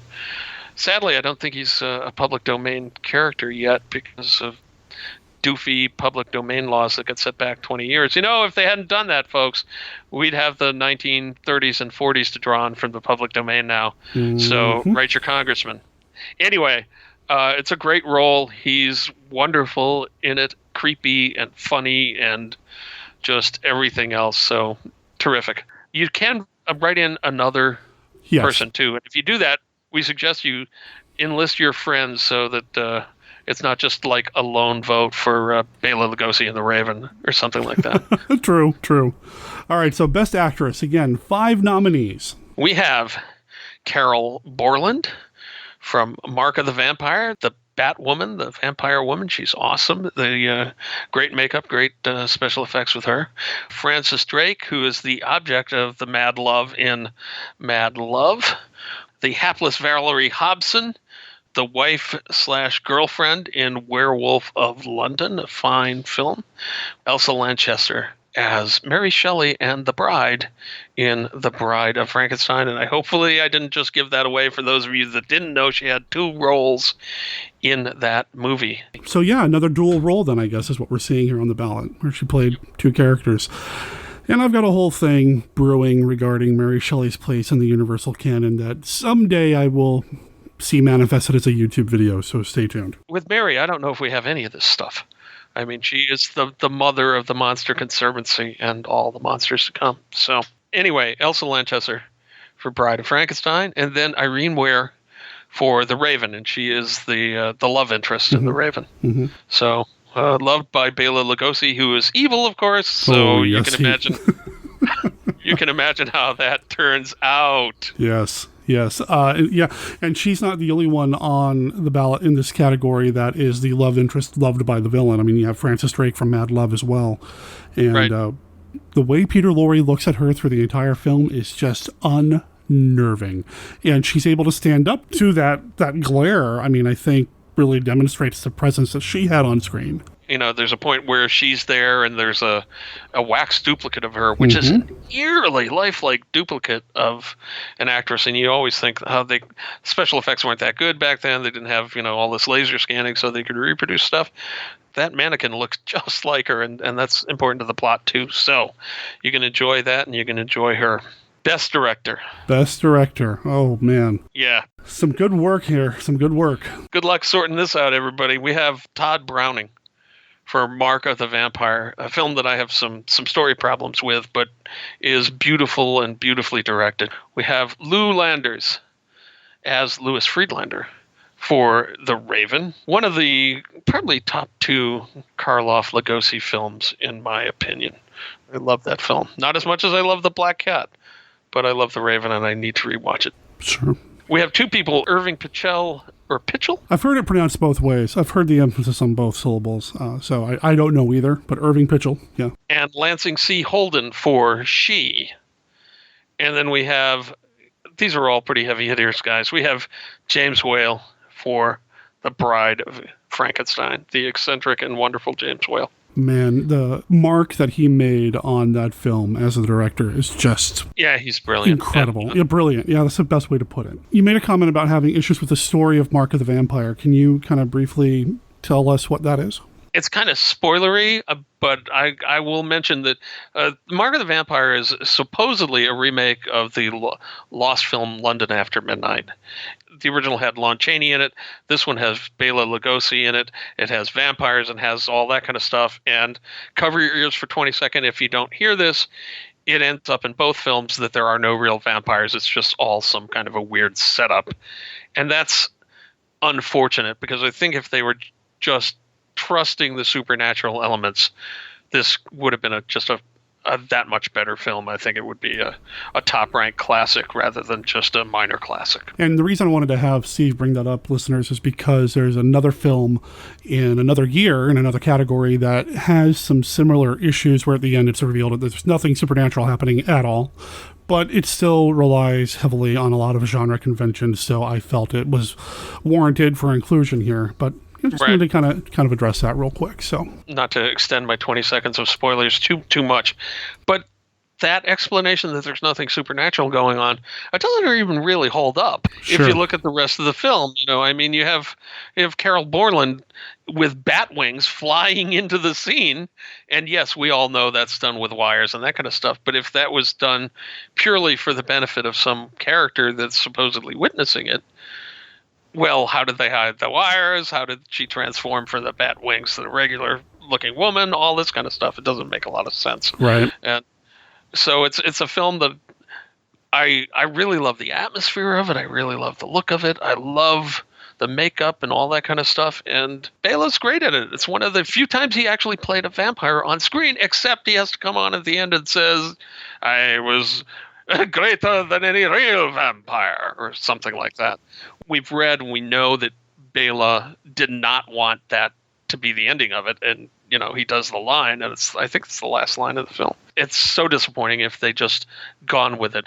And I'm sure that some of it is when London After Midnight was done, they didn't really trust that people would buy the idea that there was a real supernatural vampire, so they kind of had to play it up and then reveal it at the end. There's like a Lon Chaney picture too, where he's like an armless man, and he's very convincing as the armless man, but then they show you within the film that it's a trick, and part of me is like, well, why did you have to do that? Sure. Not to diatribe too much more on Mark of the Vampire, but there's a lot of, I guess, legend and rumor about the film, things that had to be cut. Why does Lugosi's character have a bullet hole in the side of his head? Yep. Why was he cursed to become a vampire? Is he, there's a lot of stuff that, is hearsay, and I don't know how well documented it is. I have not looked into it too deeply myself. I've just kind of scanned a little bit of the information available. I would like to do a deep dive into that film at some point down the line, and this is where Steve says, well, I'll do that with you too. Yeah, I will happily do that with you. And it's a very short film. It's, it's like 65 or 70 minutes. It's very short. But it's got all these great vampire shots that turn out to all be a cheat. And as a rule, there's probably a movie that we could think of that I'll say, oh, yeah, it worked there. But as a rule, if you're pretending to be supernatural, and you're not, unless you're Scooby-Doo, I'm not too fond of it. And I love Scooby-Doo, the original Scooby-Doo season. So anyway, digressing less, and back to the next category, the second to last category for 1935, we have Best Movie. Mm-hmm. We have The Black Room, The Bride of Frankenstein, Mad Love, The Raven, and we have Werewolf of London. So that's a great set of films. And honestly, just looking at it, I'm not entirely sure which one I'm going to vote for. There's some good ones on there. I love all of these films. They're all solid films. So with a lot of solid acting and a lot of solid monsters. Speaking of which, the final category in 1935, we have Best Monster. The Bride from Bride of Frankenstein. Frankenstein's Monster from The Bride of Frankenstein. We have The Vampire, Professor Paul Christen from Condemned to Live, a film we didn't really talk about before, which I only have seen in the last couple of weeks, and which is me too, a surprisingly good Poverty Row supernatural kind of vampire film. We have Edmund Bateman, which is the Karloff character from The Raven, and certainly not a monster in the supernatural sense, but a monster in the fact that he's a criminal and a killer, and then he gets a Jack Pierce disfigured makeover courtesy of Bela Lugosi in The Raven. And then we have the werewolf who can talk and who wears a hat in Werewolf of London, another great makeup by Jack Pierce. Sure. So Jack Pierce is represented in 4 out of the 5 nominees here, just so you know. Mm-hmm. And that's not unusual at all, because Jack Pierce was and remains the king of monster movie makeup, Millicent Patrick notwithstanding. Yeah, there's a reason why Jack Pierce is represented so many times. The work that he did was a genius and transcends the ages. It's amazing. And he kept doing it for a very long time. Very well represented in the 1930s, of course. And I want to comment real quick on the Condemned to Live monster, the vampire character in that. I also just recently saw that movie for the first time within the past week or so. Very fascinating film, interesting film. And the vampire, you know what? I'm not going to say what I was going to say, because this one I feel like hasn't been seen as much as, say, like Mark of the Vampire, which we did spoil a lot of. I don't want to spoil what I'm about to say about the vampire in Condemned to Live. So moving on. It's probably not exactly what you expect it to be. Right. I don't know about you, but I expect a Universal film to be good, and I expect a Hammer film to be good, and pretty much they always are. There might be 1 or 2 not quite so good ones.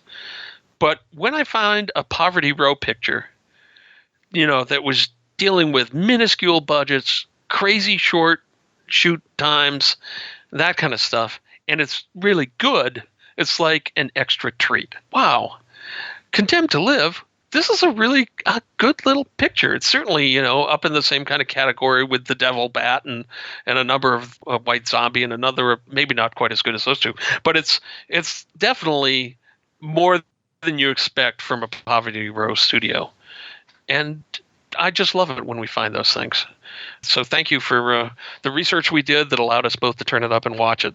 That's great. This is probably as good a time as any to mention how some of these movies ended up on the ballot.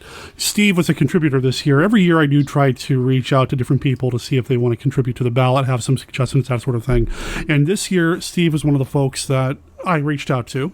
I also want to give a huge thank you to Josh Kennedy, Tim Durbin, Rich Chamberlain, and Jeff Owens. They all contributed as well. And when somebody put Condemned to Live on the list, I was like, oh, what is that? I don't even know what that is. So thank you, not only for helping us create the ballot, but for giving us some cool movies to discover. We're moving on to 1945. So we're moving to the 40s. The genre film I guess, I don't want to say community, but the types of movies that were finding themselves being released as genre films or marketed as genre films, kind of different. There are some things in here that I don't think you would normally consider monster movies, but they still have some of the genre conventions, whether it's a ghost situation or just a flat-out horror movie. Some interesting picks here, a nice mix. And again, we'll start with Best Actor. Starting with John Abbott from The Vampire's Ghost. This was another film that I had not seen before the start of this year. And I don't remember how, I'm sure it was MKR, that somebody mentioned The Vampire's Ghost. You guys liked it. And I immediately went out and bought a copy on Amazon and was like, well, how do I not know this film? How have I never even heard of this? It's another one of those low-budget movies that just kind of snuck under the radar, you know? And it was, Todd Brown from The Haunted Cinema and I talked about this movie on the show. And I'd seen it before. It was just nice to see it again. John Abbott is the vampire in The Vampire's Ghost, and it's going to be different from what you expect. Because a lot of what we think about vampires was shaped by the universal vampire legends, the same as werewolves. And so when you get something that's not quite the same, it's nice. But this, written by Lee Brackett, I think. She co-wrote The Empire Strikes Back, for those of you that are into more recent films. Anyway, good writing, an interesting story and plot, and different than what you're going to expect. John Abbott for The Vampire's Ghost. Then we have Lon Chaney Jr. as the Wolfman / Larry Talbot in House of Dracula, his classic role. And I just watched this within the last couple of weeks. And man, people get down on Chaney for kind of not maybe being the best actor in the world, but you can't prove it by me. Whenever he puts on the fur and the fangs, and whenever he's doing Talbot, he's brilliant, and he's terrific in House of Dracula. Speaking of brilliant actors, oh boy, we have Laird Cregar. This is somebody that actually we should probably say what movies he's in. For Hangover Square, someone I was not aware of until just a couple of years ago, because he didn't do many movies. He's a brilliant actor, and sadly, he undertook a really serious physical fitness regime, diet and fitness regime, and pushed it too far because he wanted to go from being a character actor to being a leading man, and he certainly had the acting chops for it. He was trying to work himself into the looks for it, and unfortunately, he died because of that, and died, I think, before this film was actually released. And it's one of like 2 or 3 starring vehicles he has, and he is brilliant in this. And this is a tough category, and he just makes it tougher. So Laird Cregar, Hangover Square. He is somebody that, I'd seen the name but never really knew much about him and that sort of thing, or seen a lot of his films.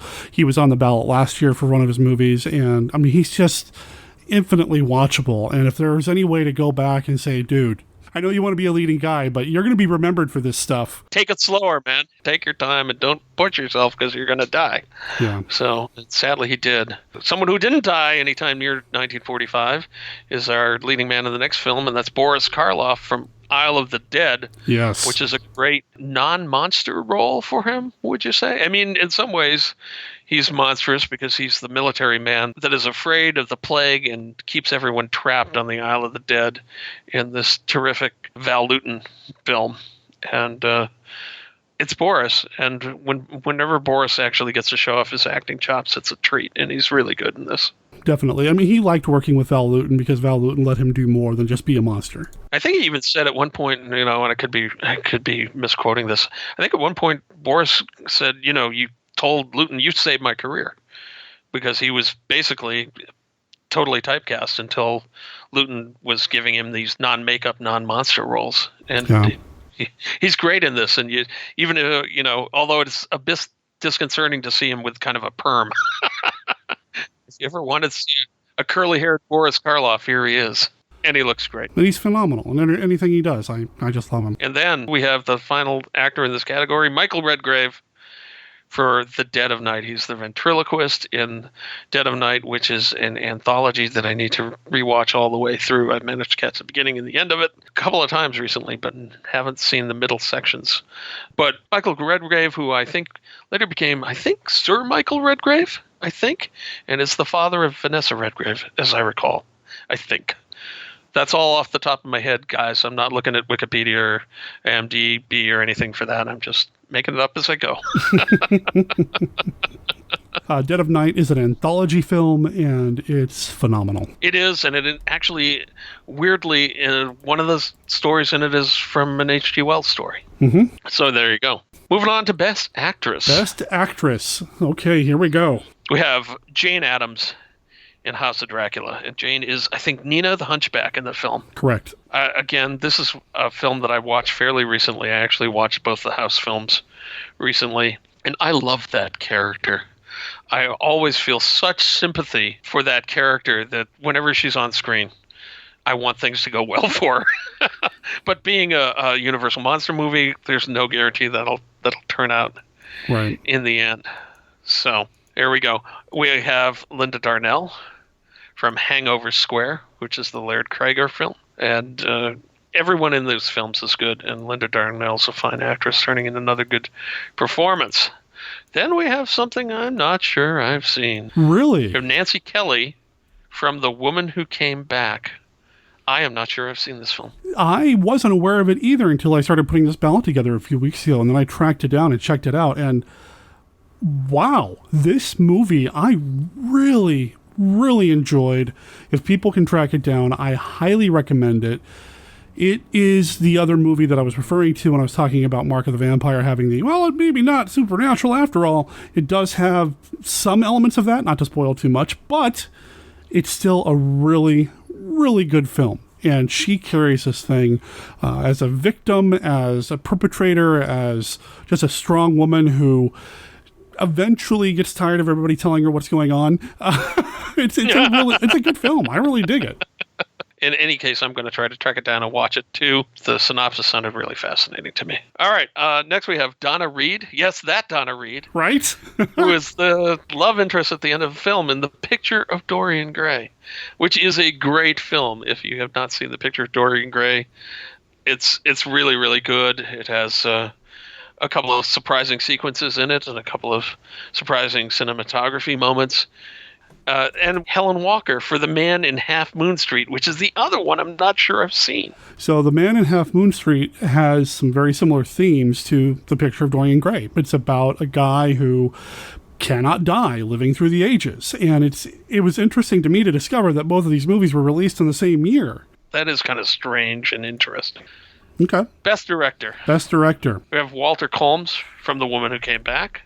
Bernard Knowles for A Place of One's Own, another film I am not sure I've seen. So this one is probably the least horror or monster of the batch. There is like some ghost possession stuff happening.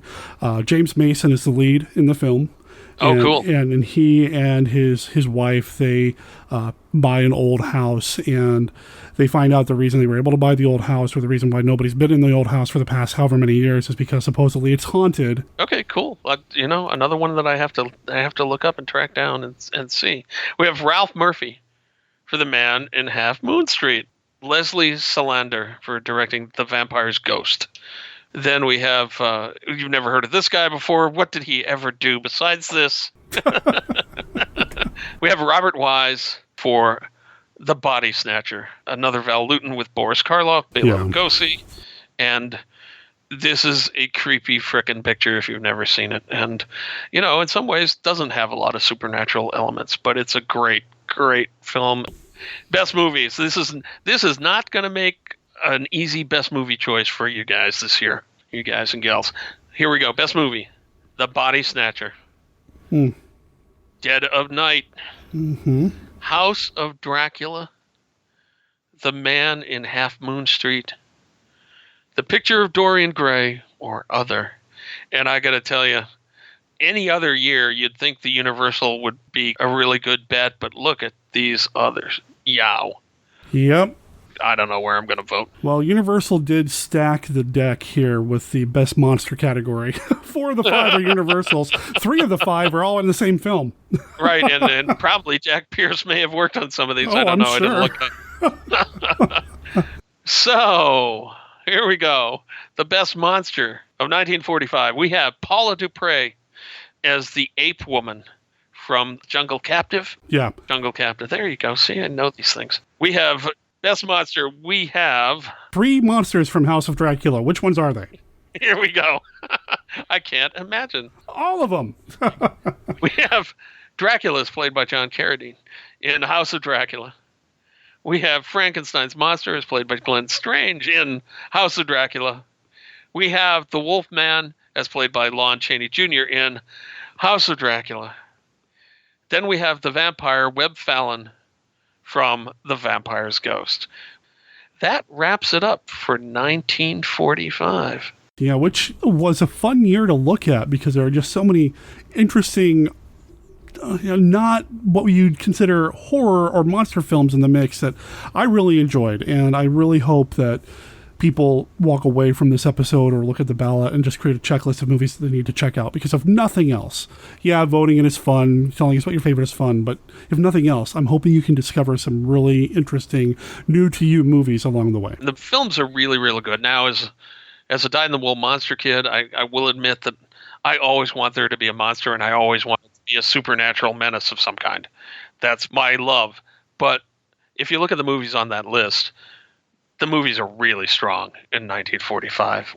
They're all real strong, and you should check them out. Just if you love movies at all, don't just limit yourself to stuff that definitely has a monster in it. Even though, if given choice between movie with monster, movie without monster, I'm pretty much always gonna pick the movie with a monster to watch. Well, check out the rest of them too. All right, let's move on to 1955, which was prime time for monster sci-fi. Prime time for the atomic monster age. So we're ready and raring for 1955. Here we go. Best actor. Here we go. John Agar as the faithful scientist from Tarantula in a terrific performance. I just watched that this last week. He's great. Brian Donlevy as the American version of Quatermass in The Quatermass Experiment, a great film, early Hammer film. We have Richard Denning, Creature with the Atom Brain, not a Creature from the Black Lagoon movie, as you might have thought with Richard Denning, but Creature with the Atom Brain. Robert Mitchum in Night of the Hunter. Okay, now I think we talk about this a little. Oh boy, this movie is disturbing. I've only seen it once over 20 years ago, and it has still stuck with me. It's just a terrifying film. It is, and it's the only film ever directed by Charles Laughton, and Mitchum is a preacher, an evil preacher, who is determined to marry the widow and kill her and get her money from her children. Nowadays, you'll see pictures of people with things tattooed on their knuckles. And I could be wrong, but I never remember seeing anyone previous to this movie with stuff tattooed on their knuckles. And what he has tattooed is the classic thing that you see nowadays. Love on one hand, hate on the other, and then the two-hand wrestle to see which will come out on top. Man, it is so good. And it's Robert Mitchum, which growing up... Robert freaking Mitchum. Yeah, when I was growing up, Robert Mitchum was this kindly old guy that appeared in movies that my mom watched, you know? Right. So to go back and watch The Night of the Hunter... Yeah, wins a war and all that kind of stuff. Yeah. This is a guy who is so threatening that just when he's on the screen, you want to cringe. He's great. Great performance. Yes. And we have Jeff Morrow, hero in This Island Earth, another terrific film and a great color film. And over 2.5 years in the making. Yeah, and a lot of cool things and Millicent Patrick monster design and all this kind of good stuff. So This Island Earth is a terrific film and worth seeing on the big screen if you can catch it that way. And the first time I saw it was in the Science Fiction Film Festival in Cambridge, Massachusetts in, I don't know, around 1976-ish, 77. Oh, man, I would love to see this on the big screen. Just the only time I've seen this on the big screen was the MST3K movie. Right. I was working at the college movie theater when that came out, and it was shown, and I was the head projectionist, so I had to sit there and watch it and make sure it played okay. I was so frustrated. That was a point in my life where I was like, how dare they make fun of this movie? It's a classic, you know, so. And it is. It is a classic. And that doesn't mean it's flawless. It is abridged in that version, by the way. They did cut some material out to make it fit, because it is a longer film. Right. Yeah. I mean, it's not really long, but if you're shooting for an hour-and-a-half comedy and you have to have robots and Mike and that kind of stuff in it, you cut stuff out. Yeah. You want to watch the originals. I love MST3K.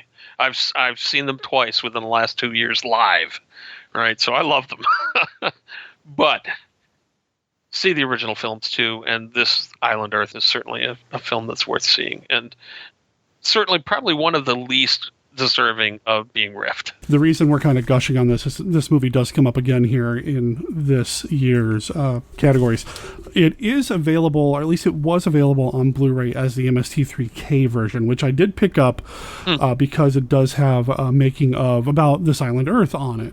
However, it is being made available now for pre-order on Blu-ray by itself, and my understanding is that they went in and restored the original, is it stereophonic score? Maybe. Yeah, they went in and redid the score, and I know David Schechter, who friend of the show, does some commentary work on it. It's just going to be a really nice set that is at the top of my Amazon wish list, man. I can't wait to get my hands on it. Worth a rebuy. Oh, yeah. Because it is out on DVD now, and it's a terrific film.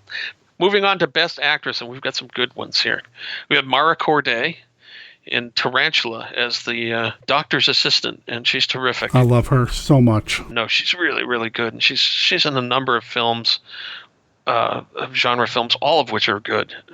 Then we have, she could have been nominated at least 3 times this year.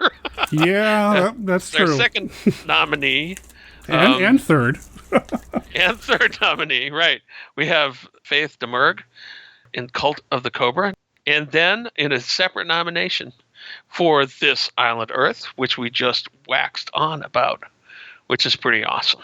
Then we have Kathy Downs for The Phantom from 10,000 Leagues. And then we have Laurie Nelson as the scientist and the love interest in Revenge of the Creature. And she's really good. She's terrific, and I totally feel for her character in that film. Moving on to Best Director. Okay. Yeah. Okay, guys. Get ready. Here we go. And what, just at first glance, might possibly be the toughest choice that we're going to have to face this year. We'll see what happens. And we have Jack Arnold, the great Jack Arnold for Tarantula. Val Guest, the great Val Guest for the Quatermass Experiment. Then you have the little known, you have the great Ishiro Honda for, I'm going to make a stab at the Japanese here, and you'll forgive me if I get it wrong, Jujin Yuki Otoko. See, there's a reason why I'm having Steve read these nominees out. That's Half Human in the U.S. Well, and, sort of. This is not the U.S. cut. This is the Japanese cut. Now, as we decided years ago on the rallies, if a film did get a different release in America with some significant changes, specifically I was referring at that time to Godzilla and Godzilla King of the Monsters, it could appear on the Rally Awards twice, depending on, up to us to decide, really, are there enough differences? There was no John Carradine in the Japanese cut of this. This one is a lot more difficult to get your hands on. Yep. But it is really good. This is, I believe it's a Toho film, and like Song of the South from Disney, there are things in this that are considered offensive to minority groups. Now, I've seen Song of the South, and I can't speak to how the two compare to each other. Right. But the portrayal of the minority islanders in Jujin Yuki Otoko is considered offensive to them now. Well, we were just talking about Lovecraft earlier. I mean, it's a product of its time, of its culture. There are things there that were deemed acceptable by the people creating that art that we may not now. And in their defense, sometimes racist stereotypes sneak into things without the people exactly making them being aware at the time that they are racist stereotypes.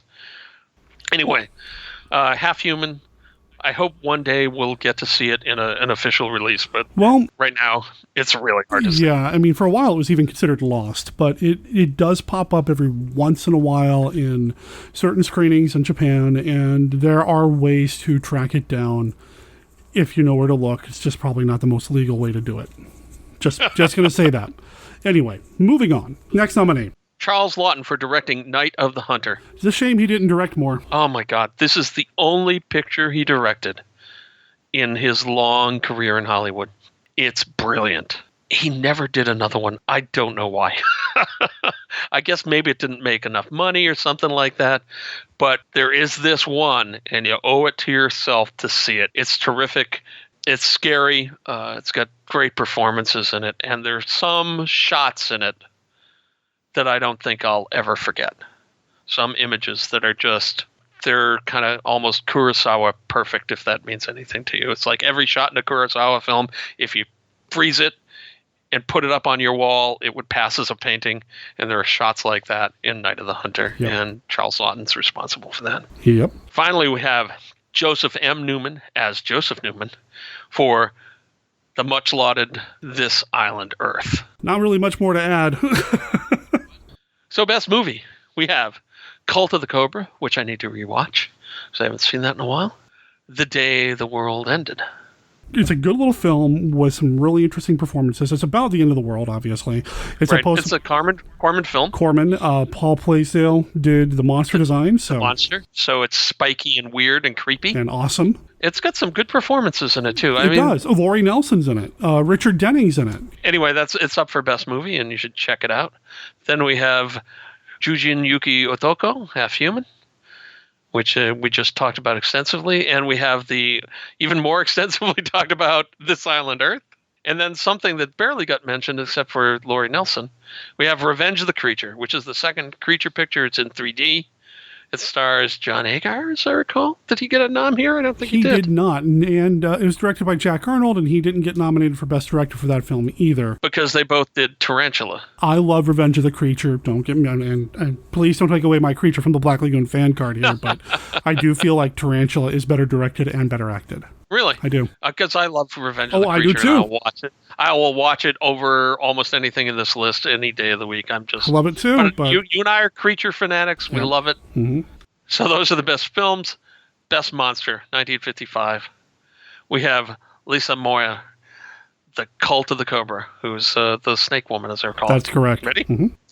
We have The Mutant Monster by Paul Blaisdell from The Day the World Ended. Anguillas from Ujira no Gayakushu. Sure, it is the Godzilla Raids Again. Yeah, it's the original Japanese release of that. Which is significantly different than the U.S. version and actually a much better film. Yeah, when it was released here in the States, originally it was called Gigantus, the Fire Monster, and then finally they changed it again to Godzilla Raids Again, and there are changes, so it will be eligible for nomination whatever year that came out, but this was the original Japanese release. And totally worth seeing if you haven't. There's a really good DVD of all the early Godzilla films. Hopefully all of them will make their way onto Blu-ray eventually. And honestly, the reason Godzilla's not on the list is he's not my favorite Godzilla. I'm just Godzilla. Oh, you're right. You know? I hadn't actually looked down to the end of the list to see that Godzilla was not on. So we'll say that again. It's Gojira no Gayakushu. Mm-hmm. That's pretty close, I think. Then we have the Metaluna Mutant from This Island Earth. The Metaluna Mutant, the second classic monster designed by Millicent Patrick, who often had her credits stolen by Bud Westmore and Company. Yeah. But if you look at the monsters she designed, you can see some kinship between them that you don't see in other Universal products or other monster movies from the time. This is a great one, and only exceeded perhaps by the next and final nominee. That would be also designed by Millicent Patrick, the Gillman, otherwise known as the Creature from the Black Lagoon, from Revenge of the Creature. Now, the base design was Millicent Patrick. She was not involved in Revenge of the Creature, but, I mean, they used the base design. They did kind of redo the head a little bit in this one, and partly because, you know, they had a different actor doing some of the above land stuff, but still. Right. Yeah. So, yeah, there you go. Those are the nominees, and unless we're doing 1965, I think we are done. Well, we're almost done. Steve, I'm going to spring something on here now. Okay. All right, there are only 5 nominees in each category, but typically we do 6. So, Steve, spur of the moment, no warning whatsoever. Oh my God, Derek, you're not doing this to me. What am I missing? I'm giving you the option right now. If there's anything that you want to add to any of these categories to bump it up to 6, let's do it right now live here on the show. The obvious one is adding Kojira, but as you say, it's funny. I agree with you that is not the best looking Gojira of the bunch, and it's not even close. Although it might be kind of better in some ways than the big eye Gojira that we get later in the fun movies. There's, I don't think, did Hangover Square make the best movie cut that year? I don't think it maybe did, but you know what you're going to do. You could put Jack Arnold certainly in the best director category again for The Creature, but part of me, we were doing 6. Well, I'm taking all these notes down. So no, I'll put them on there. Why not? I'm not sure we need to do that. I think overall, I think I'm pretty pleased with the way the nominees look for all this stuff. I'm not sure that having 6 would make much of anything a lot better. I mean, there are some places where you could probably do it. I mean, you could have Faith DeMergen again for whatever the third movie she did in 1955 was. Was it Came from Beneath the Sea? Maybe? I don't remember. Yes, that's correct. Wow. It's always a nice thing when I get these things right without looking them up. 5 seems kind of nice and tight. And yeah, maybe you don't get your others. But here's the other thing about not adding another one. If someone out there has an other for one of these categories that they want to write in, they want to call into Monster Kid Radio, they want to come into the Facebook group, and they want to say, I really think that you guys blew it and that Bela Lugosi should be nominated for The Raven in 1935, I'm going to write him in, and I urge all of my friends to write him in too. Okay. Or that, what were you guys thinking? Faith DeMerg was clearly better than it came from Beneath the Sea than the other two. Well, I think the big one I'm going to hear about is Boris Karloff not getting nominated for The Body Snatcher. I think I'm going to hear about. Yeah, I forgot that he didn't make that cut. Yeah, I mean, he's good in that, but you kind of expect him to be good. Anyway, it wasn't just me that made the decisions here. Just saying. Right. Well, and and he's in Isle of the Dead that year too, and it's just like, right, 1945. Which one are you going to pick? He's a minor character, even though he's a pivotal character in The Body Snatcher. But he's one of the main characters in Isle of the Dead, and it's more of an unexpected kind of role for him. Yep. So I don't know. Like I said, I don't think I would add any. Okay. We've done 6 before, and I think the reason we did 6 before is because I had a hard time narrowing things down. But 5 is traditional. You typically have like 3 or 5 I know you or were whatever. ruthless about this, and I'm proud of you, man. Good job. Well, I wanted to give you an opportunity though but if you're good with how it is, we're good. We'll leave it alone. No, I'm good. So we will leave the ballot as it stands right now. Won't make any changes to it, and we'll call it good. I believe I've got a deadline set of sometime in July. I'll go over that at the end of the episode during the outro. And again, Steve, thank you for doing this. Really appreciate having you involved. Oh man, you're very welcome. I'm really happy. I'm glad that just by coincidence, sheer luck, or right place, right time, or maybe brains, that I actually said to you, yeah, let's gang up 3 years, because one is just not enough, and 3 will get through it an awful lot faster. True. Well, the show's been going now. It was pointed out to me recently that I'm on year 6, which blows my mind. So, yeah, I don't see it stopping anytime soon. So I'm pretty sure we're going to get through the entire decade. That's the hope. And that'd be cool. And I really want to do the 60s, because I think there's plenty of stuff there, and how we might divide that up. Whether we do just 2 years of the 60s, we'd do 60 to 65 and then 66 to 70 or something. I don't know. And that's 11 years, I know. But we'll figure it out. It'll be fun to do the ones after this, too. Even though saying that, I realize I'm talking about 6 years from now, potentially. We'll figure it out. Yeah, we got plenty of time to get this worked out. And I think we've got some good movies coming up in 56, 57. I mean, the heyday of great science fiction films. The end of the 30s had some good films. So, yeah. Yeah, we've got a lot of Harryhausen films coming up. Oh, yeah. Oh, yeah. All right. So if people want more of Steve, again, it's sdsullivan.com, where you can find everything you need to know about what he's up to. Or just look up Steve Sullivan on Amazon. You have an author page set up over there, don't you? I do. There's that. And of course, CushingHorrors.com if you want to go to my Patreon and support my ongoing work, which would be wonderful. There you go. Before we go, yes, sir. I should mention the Monster role-playing game. Okay. Which I am still working on, but as some of you who follow me on social media know, there was a lot of family stuff that happened in the last year, especially in the last 6 or so months, a little longer than that now. And basically that was put on hold, even though I have a strong central design, and mostly we're at playtesting and tweaking, but I haven't been able to playtest or tweak for about six months. And the hope and the goal is to get it out sometime after it's really well done and really super to play and super easy to play too. The goal is to have this basically playable out of the box in just a few minutes. And I think I'm on the road to that. I don't have anything posted now, but monsterrpg.com should lead to my stuff eventually. Right now, it probably just points at my main page. The Monster RPG will happen at some time, and maybe I'll even talk Derek into helping with a couple of aspects of that I might use some help on. That'd be fun. See, it would be. Now, this episode, I'm hoping to get it out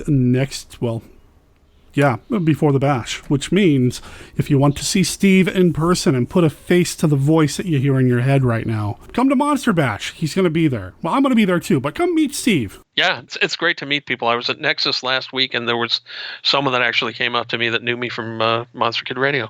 And I was really happy. You're the guy from Monster Kid Radio and the B-Movie Cast. I was like, totally am. Totally that guy. Rare personal appearance, and maybe my last convention of the year. So if you want to see me, I'll be at the bash. My wife will be at the bash, which is really going to be interesting. And we'll be there the whole time. Well, you got to be there for the U.S. premiere of House of the Gorgon. Absolutely. I am so looking forward to the U.S. premiere of that. My wife is looking forward to the U.S. premiere. I think we're hopefully even going to be able to meet some of the stars. Speaking of House of the Gorgon, I'll mention it here. I'll mention it again here in a few minutes in the outro. Next week's episode will be a recording that I did with Dan Day Jr., who was an actor in the film. He's been on the show before. He's a very prolific blogger. He's an associate of Josh Kennedy. After he shot his scenes for House of the Gorgon, a couple weeks later, I got a recording with him, and we chatted about how the shoot went. And that's what you're going to hear next week on Monster Kid Radio, which is the Thursday before Monster Bash. So cool. The Thursday before the U.S. premiere. So I thought of nice timing. So and we should mention that you did audio work on it too. Well, I've been talking about that nonstop. And it sounds good. That's all I'll say. It sounds good. Right on. And the music is great too. I've got the soundtrack. Oh God, Reber Clark's score is amazing, and he's going to be there too. Oh, awesome. I'm going to have to pick up a poster or something for everyone to sign, because I don't know if I'm going to want to carry all this stuff all the way out to Mars, Pennsylvania. See you there. There you go. Steve, thanks again, man, and I will see you in person in a couple of weeks.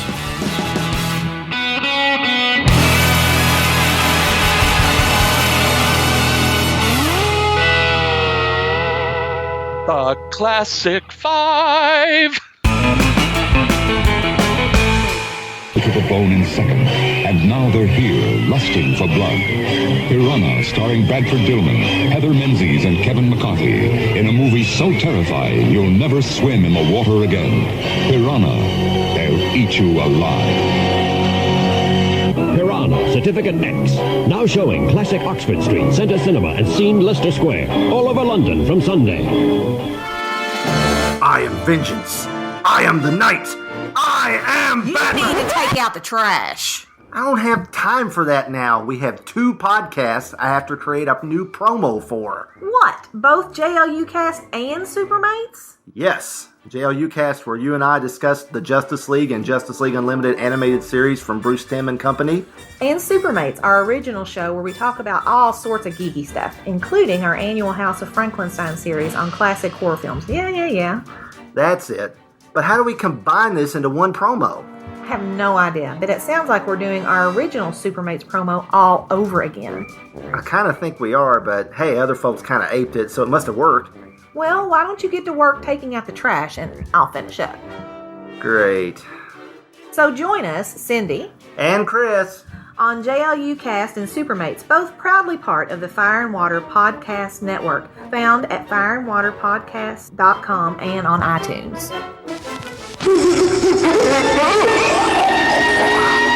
Welcome to an evening with Karloff, the master of menace in 5 fright-filled features.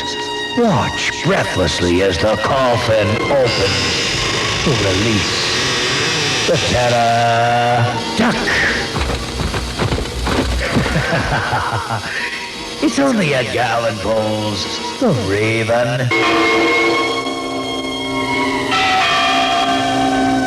Join Boris Karloff in the most gruesome day of the undead, Black Sabbath. And there are 2 more blood-chilling delights. Die, monster, die. And who knows? You may die, laughing at the comedy of terrors. 5 of Karloff's creepiest capers in nightmare colors. And you are invited.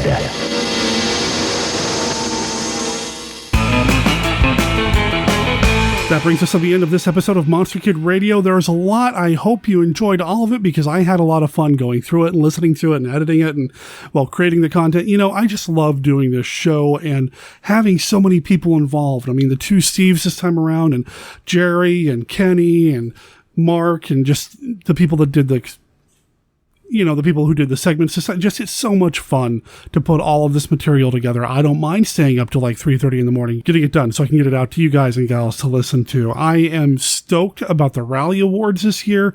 I am stoked about the tournament coming to an end. Let's talk about the tournament real quick. tinyurl.com/mmmadness2019 will take you to the ballot for you to pick your favorite movie, Frankenstein or Godzilla, and you've only got a week to get your vote in. This is the shortest period of time we've allowed for votes to come in.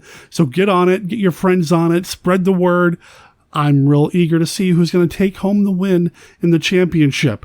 And then the Monster Rally Retro Awards.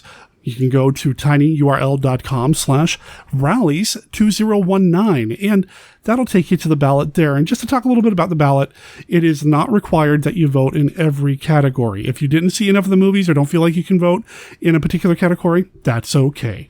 Don't worry about it.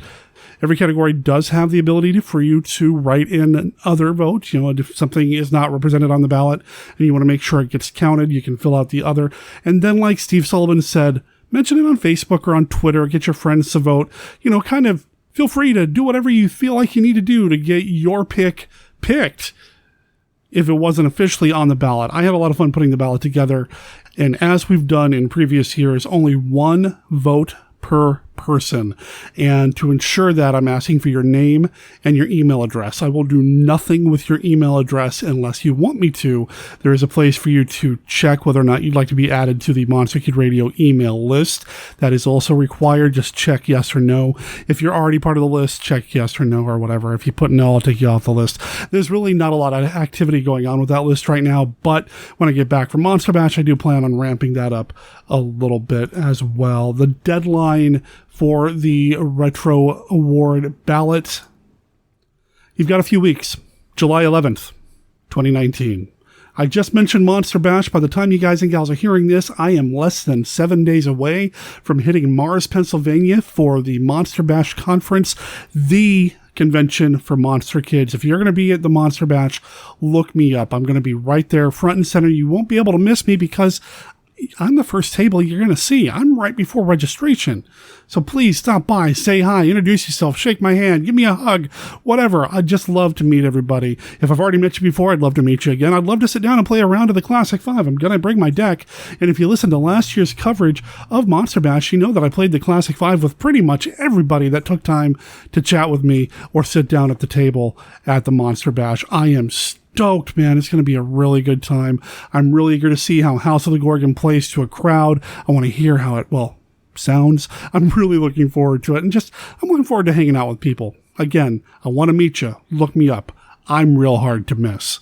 To get ready for Monster Bash and for House of the Gorgon, like I mentioned earlier, next week's episode will be a conversation with Dan Day Jr. about his participation on the film House of the Gorgon. He was on set. He got to do a scene with Veronica Carlson. You know, I've seen the movie. I've watched the movie repeatedly because, I had to doing the sound.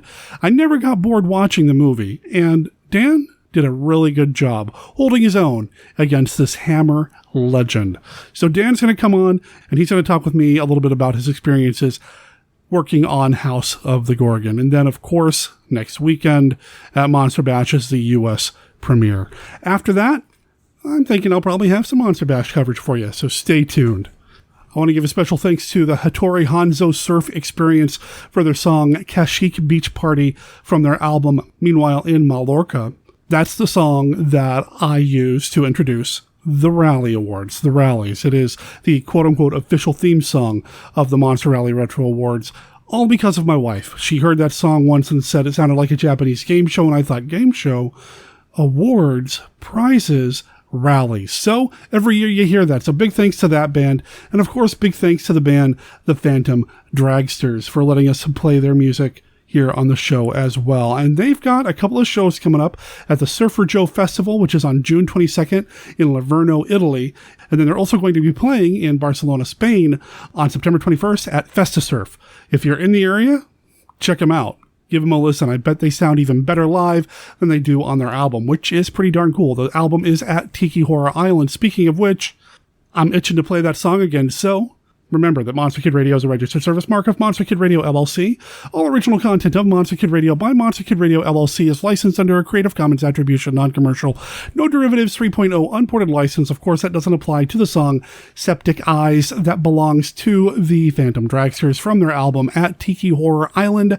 You can find them at thephantomdragsters.bandcamp.com and pick up the album for yourself. 10 tracks. They're all great. Let them know that Monster Kid Radio sent you. My name is Derek M. Cook. I will talk to everybody next week, either here on the show or in person at Monster Bash.